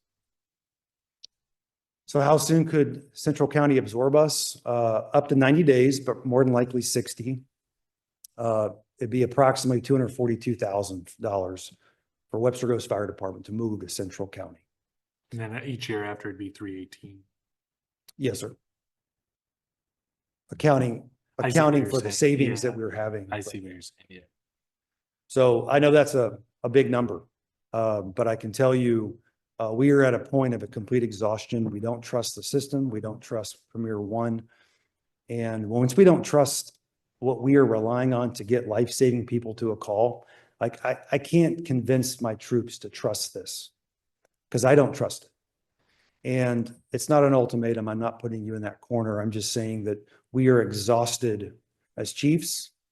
But speaking for Brett Ellis, Webster Groves Fire Chief, the liability keeps me up at night, quite honestly, because I have sharp people that are making decisions as I trust them to as leaders, but their job, which is already difficult, should be slightly easier. Just getting the call, the right piece of equipment to the call, and routing us correctly to the call. We pay for that, and we should demand and expect that to happen. Thank you, Chief. I appreciate the explanation, and I saw some nodding heads behind you during portions of this as well. And so thank you to you all, because you're up at night. We don't like that. Obviously, you all are doing more work than we're adding a level of stress that probably doesn't need to be part of an incredibly stressful job. Are there any questions for Chief Ellis here? I'm just thank you. This is really helpful and really insightful. I knew that there were issues, but like this really helps to kind of outline that. It feels like we've got kind of almost two competing issues. We've got costs that keep going up, but maybe we're not necessarily getting what we're paying for in that. And also we need more reliability, more safety, less liability. And so hopefully we can find some kind of solution that improves that and either, is either cost neutral or cost savings, or at least a cost that's worth it. If we have to pay more, I want to make sure that we're getting what we need for that. I would also say from a customer service standpoint, Regis is a real challenge. We as chiefs, we have a Regis representative, all of our ECDC chiefs meetings. And usually we have a ticket system. So we have an issue, we put in a ticket, and they're really good about responding, but a lot of these tickets need to go to Regis to respond to the issue that we're experiencing. And there's times we have outstanding tickets for 2-3 weeks. And so Regis is an issue. They had a second data breach in the last 6 months. So I thought it was a phishing email that I sent to IT as a phishing email, or I reported as phishing and it was actually not. I just a lot of concerns they're supposed to provide in their contract. If their main system goes down, their backup system every October, and they haven't done that. That was supposed to have been scheduled. So when we have our system go down, the only way we can get calls is to go back to the old school radio. So, which is kind of what I grew up with in the fire service and binder map books, and Chief Sullivan grew up with that. But now we have all this technology that should make our jobs easier and lighter to get people to the call. And when it doesn't work, we have to create these workarounds that, as I visit with Dr. Peoples weekly about this, that the workarounds, it's not using the system correctly. correctly, and we should be using the system correctly. So again,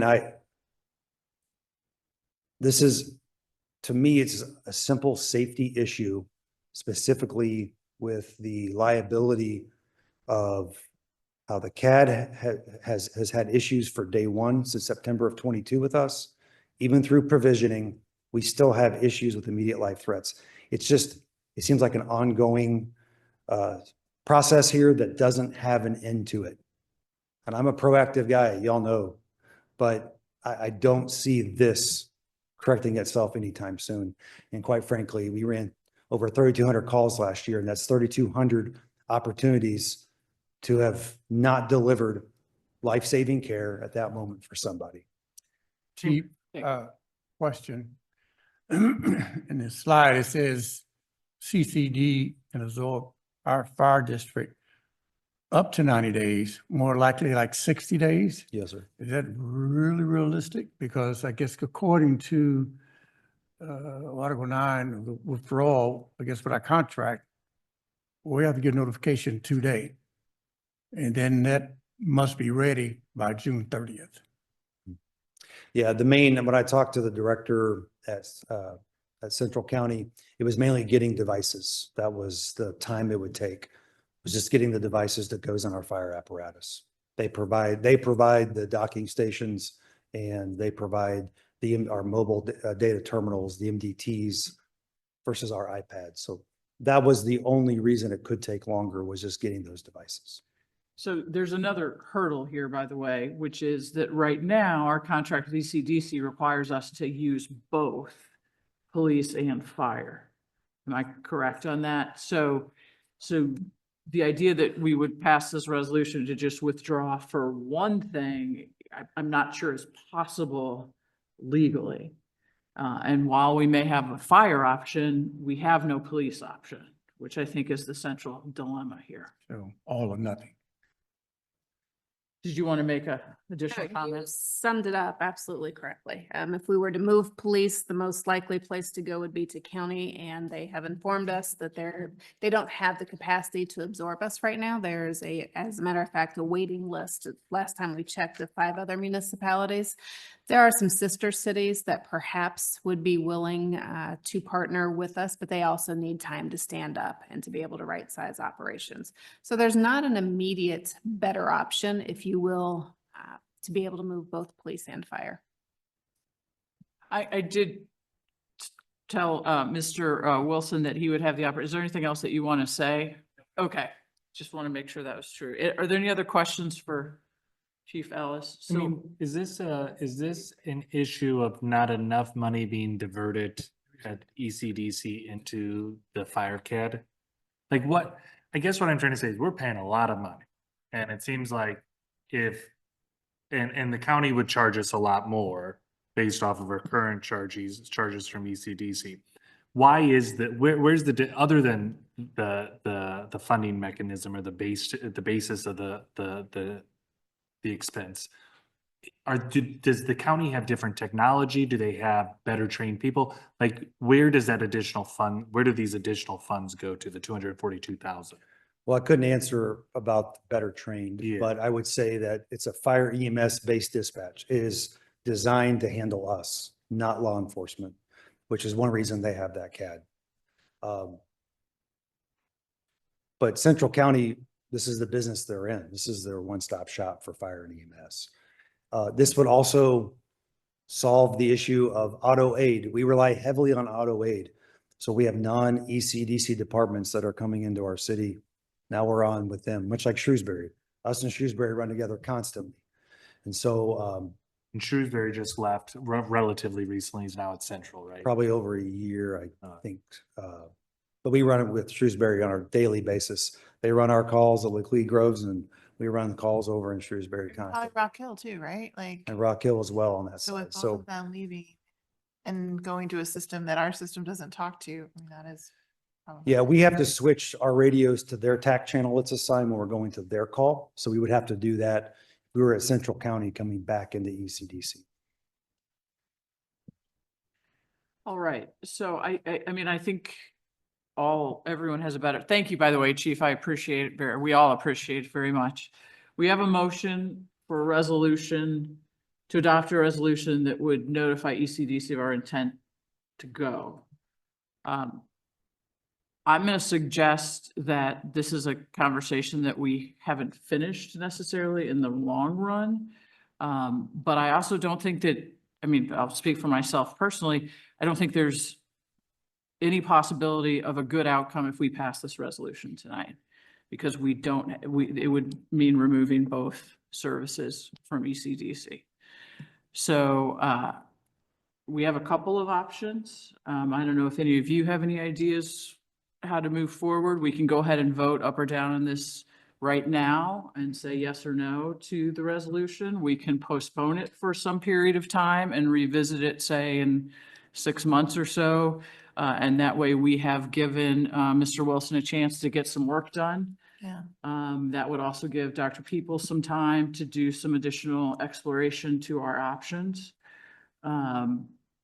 And I'm open to third ways if anyone has another option that they might be thinking about. Moving and approving this tonight is be reckless. I mean, we're not going to accomplish anything. But if Mr. Wilson thinks he can come up with some type of solution, come get back with us, great. Also, Dr. Peoples and her team can start moving in that direction for the next budget year so that we have some plans. So if I want to make sure I understand this correctly, is that our withdrawal must be made by April 1st. So we can still make it October 1st. So For the next year. For the yeah, next year. exactly. Yeah. And so that we can be proactive, I guess, and be ready to pull that switch. We can do it. But like I said, I think making a decision now be reckless. I like the idea of giving some time, kind of, I think everybody knows where we are and that we feel strongly that something needs to change. Giving some time for ECDC to make some of those changes and see that result, I think would be good, and see what other kind of plan Bs we have. So I would be in favor of an extension of, 6 months or something like that. Okay. Mr. Wilson, so when will you put in place, I guess, your corrections or modifications Yeah, Mr. Wilson, if you would mind coming to the microphone. to make this system better? So it's definitely going to be an ongoing process. The mission critical partners, that piece where they come in and they actually consult, I don't know when they're going to be available to do that. We haven't even committed the money to that yet. We literally just started talking about that last week as far as that being a viable option. Once we get through the provisioning, the individual department level provisioning with Olivet and Webster Groves, and they really get to see under the hood inside the machine, the things that we're currently working on getting these initiatives done. It's hard to put a hard date on it, but it's something that we're trying to improve every day, whether it's the provisioning, whether it's the training, whether it's anything else. And I mean, I could say 6 months, we'll see some improvement. I could say 3 months. All I know is we're busting our butt trying to get it done. And, we want to make sure we understand everything that Chief Ellis said about the necessity of getting the right equipment to the right call at the right time for, life-saving measures. We want that as well. It's not like we don't want that. It's just sometimes. So you'll be talking to this other company, I guess, in the next week or so? Hopefully. I reached out to them yesterday. You reached out to them yesterday. So therefore, I guess if you don't get a call back before the end of the week, you'll get back with them Absolutely. Monday. And you have stressed to them the critical nature of your call. So that, let's say, give us, the first or second week in April. So you should be able to come back to us sometime in May to give us some type of update. On an update on that, yes, the mission critical. I mean, hopefully by then we'll at least have a date set when we can start that. Can Councilmember Yeah. Smith, do you mind if I make an alternative suggestion? Because Sure. that would just be about whether or not you were moving forward with this. Yes, ma'am. And I think what we really would like to understand is what kind of recommendations and what that process leads to in terms of improvements to the system. Yes, that's what I'm getting to. Yeah, He- yeah. he'll come back here So and I say, think the city manager could certainly report to us if that Yeah. is moving forward. Would you be willing to come in, say, 6 months and maybe just give us an update about what you know? And we can, depending on what the contract looks like, we can adjust that as necessary. Absolutely. So then perhaps, if I might suggest, Councilmember Bliss, would you mind withdrawing your motion and maybe, how can we do this most Well, he effectively? was just reading the motion. So we. put it She in- made the motion. She made the motion Oh, she to made the adopt. motion to Yeah. adopt. Oh. So, I'm sorry, I think. I hold on would one say, I'm second. not sure, I mean, obviously we can vote to withdraw. I'm okay with that, but I'm not sure I'm on board with this idea that we should not withdraw from ECDC tonight. I think it's a little reckless, and to use your words, Councilman Smith, for us to stay in ECDC right now. I understand the cost. I think this is a very difficult position that we are in. So I don't think there's, unfortunately, all decisions are bad, unfortunately. Sure. And I recognize that this is going to be an increased cost to us. And I also recognize that it may spring liability from the fact that we may be violating ECDC bylaws. But in my mind, it's like, well, kick us out because you need our money and we'll figure out the cops. And then also it becomes an issue for the county if they decide to kick us out and we have nowhere to go. There is a third option, if I may. And your third option would be to approve this tonight, put ECDC on notice. But if there is a step in the right direction, or these things can, some parts of this can be worked out going forward, you could always withdraw the application to withdraw. They don't want you to leave any more than you necessarily want to leave, but at this point, by approving the resolution tonight, it gives you the option of withdrawing it. Whereas if you don't, then you are stuck without significant cost. You are stuck until next July, a year. Would I that, think what you're saying is it's, at that point, who cares if we pull out before July?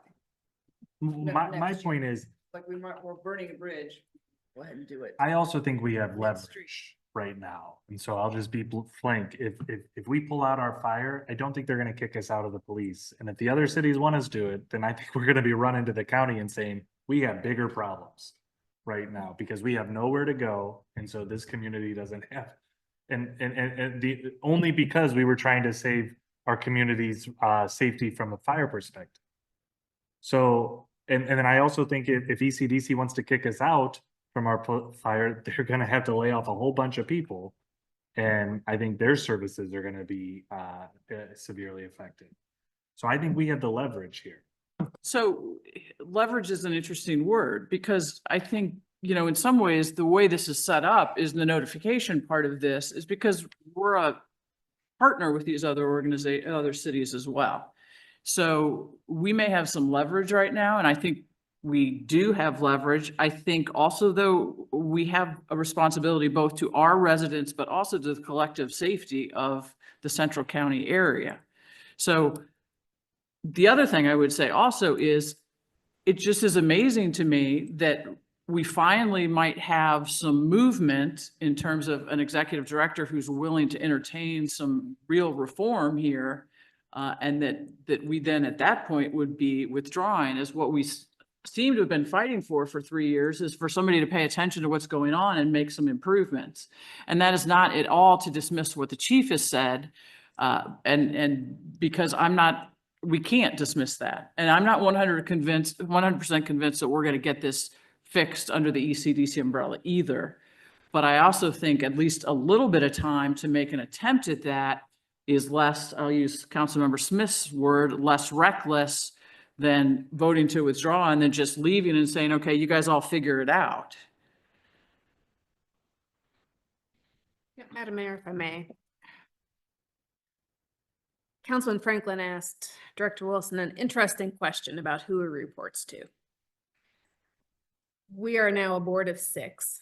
I am just one vote. If ECDC is going to work, I need assistance. And that is where you all come into play. Leverage and advocacy with the other mayors, with the other councils, because we have got to have the votes in place to be able to move things forward and to support Director Wilson in his work. You know, one of the things that he's not sharing are, you know, perhaps the attention to that detail, but this process, the $50,000 mission critical, we haven't voted on that yet. We've talked about it. He recommended it, but we haven't voted. It hasn't passed. It's not in the budget. So we need to be able to have that support if these things are going to be in place. And I think that that is critically important as we move forward. And I will just echo, that's a very important point. I've talked to 4 of the mayors involved in the organization. And frankly, it wasn't on the radar of a lot of the mayors. I've talked to some council people as well. And at least one council member told me they had no idea there was any problem with the fire dispatching. So I do think we have some responsibility here. We are not the city administrators that make up the board, but they work for us. So I will just want to echo that is part of how we have to move forward. And frankly, that's true whether we stay or go, right? Wherever we go, we're going to run into a similar problem if we're not paying closer attention to this. All right. Mayor, Yes. sorry, can I ask a question of the director about fire? Of course. Thanks. I'm curious, have you heard from other municipalities, fire chiefs, about the frustration with getting the right equipment and to the call? Yes, ma'am. This is not new. What you heard from our chief is not news to you. No, it's not new. And we're only 60,000, what we pay is only $60,000 of fire?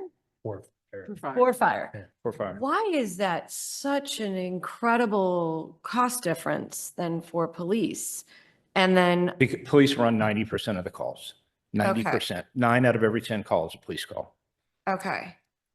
And then is hearing this from our chief, is this something that you feel you with support can address to, you know, make sure that the services that the communities that are part of ECDC feel confident that that you all are doing your job to get them to the right place so they can do their job? Yes.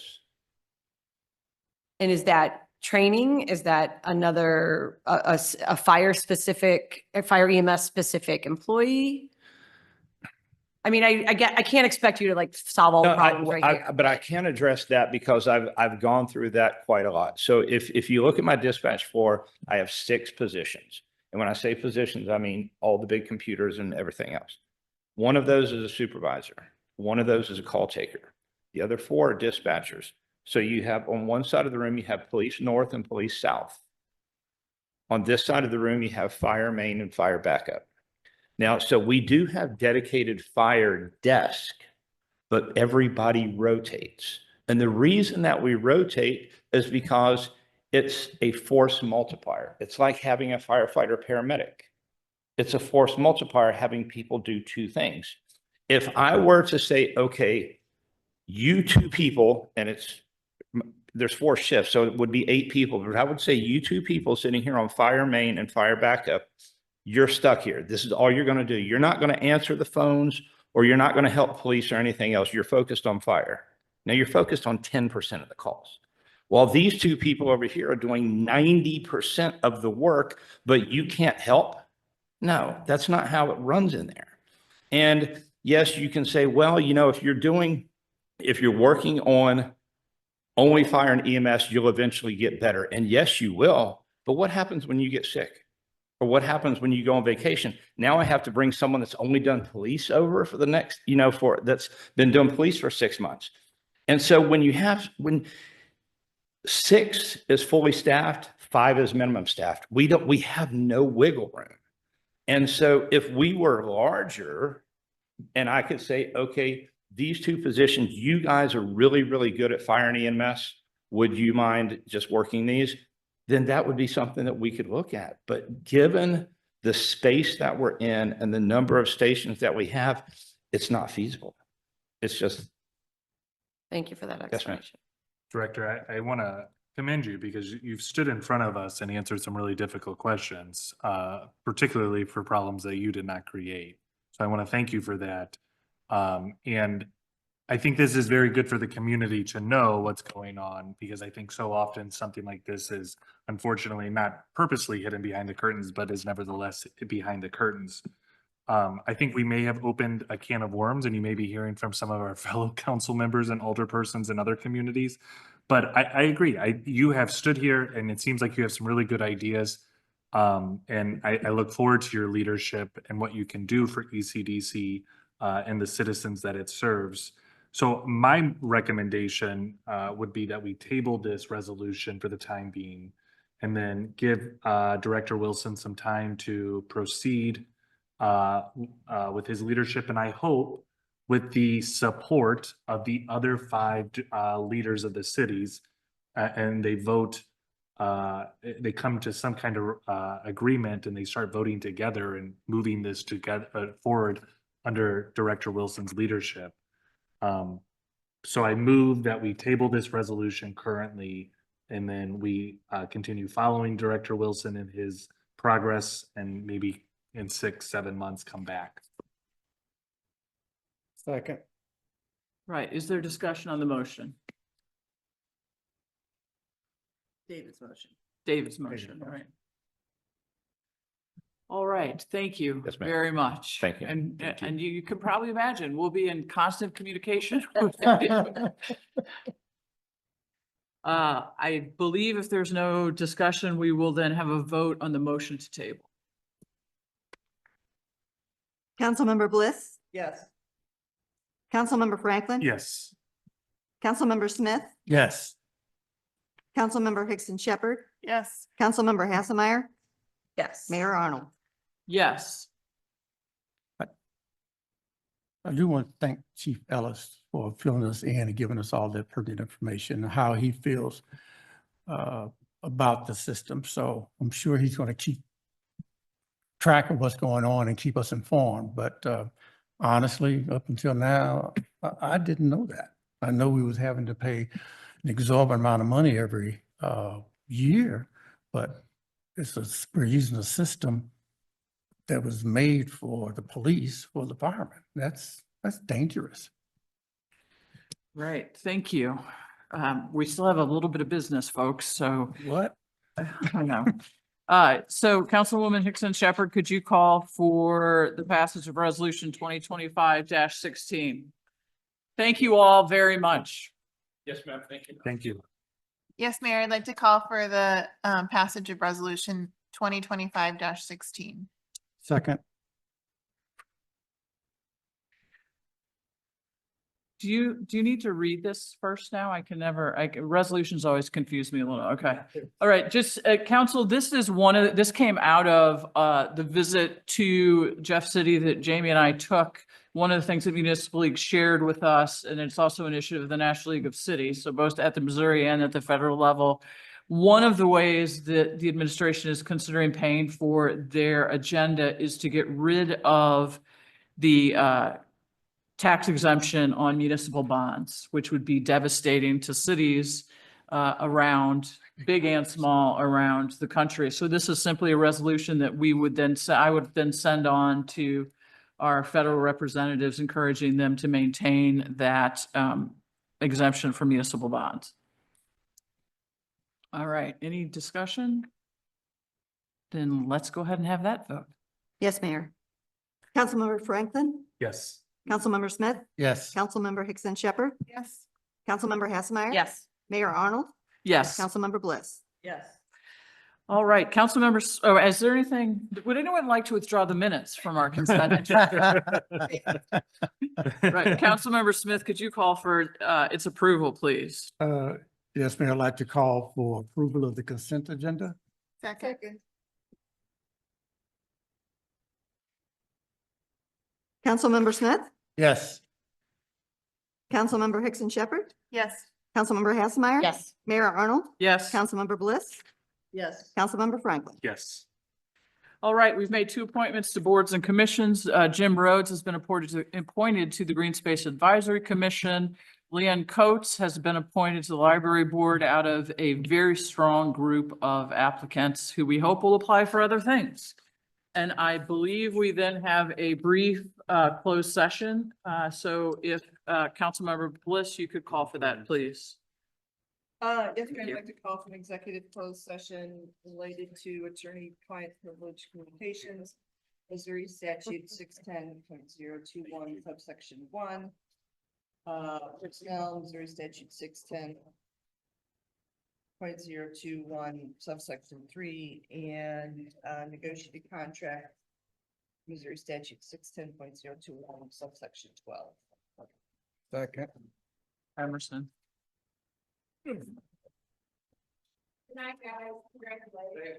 Councilmember Hickson Shepherd, Yes. Councilmember Hasselmeyer, Yes. Mayor Arnold, Yes. Councilmember Bliss, Yes. Councilmember Franklin. Yes. Councilmember Smith. Yes. All right. Some of us really, really need to go to the restroom. So shall we just go to the other room and sit more comfortably? Why don't we just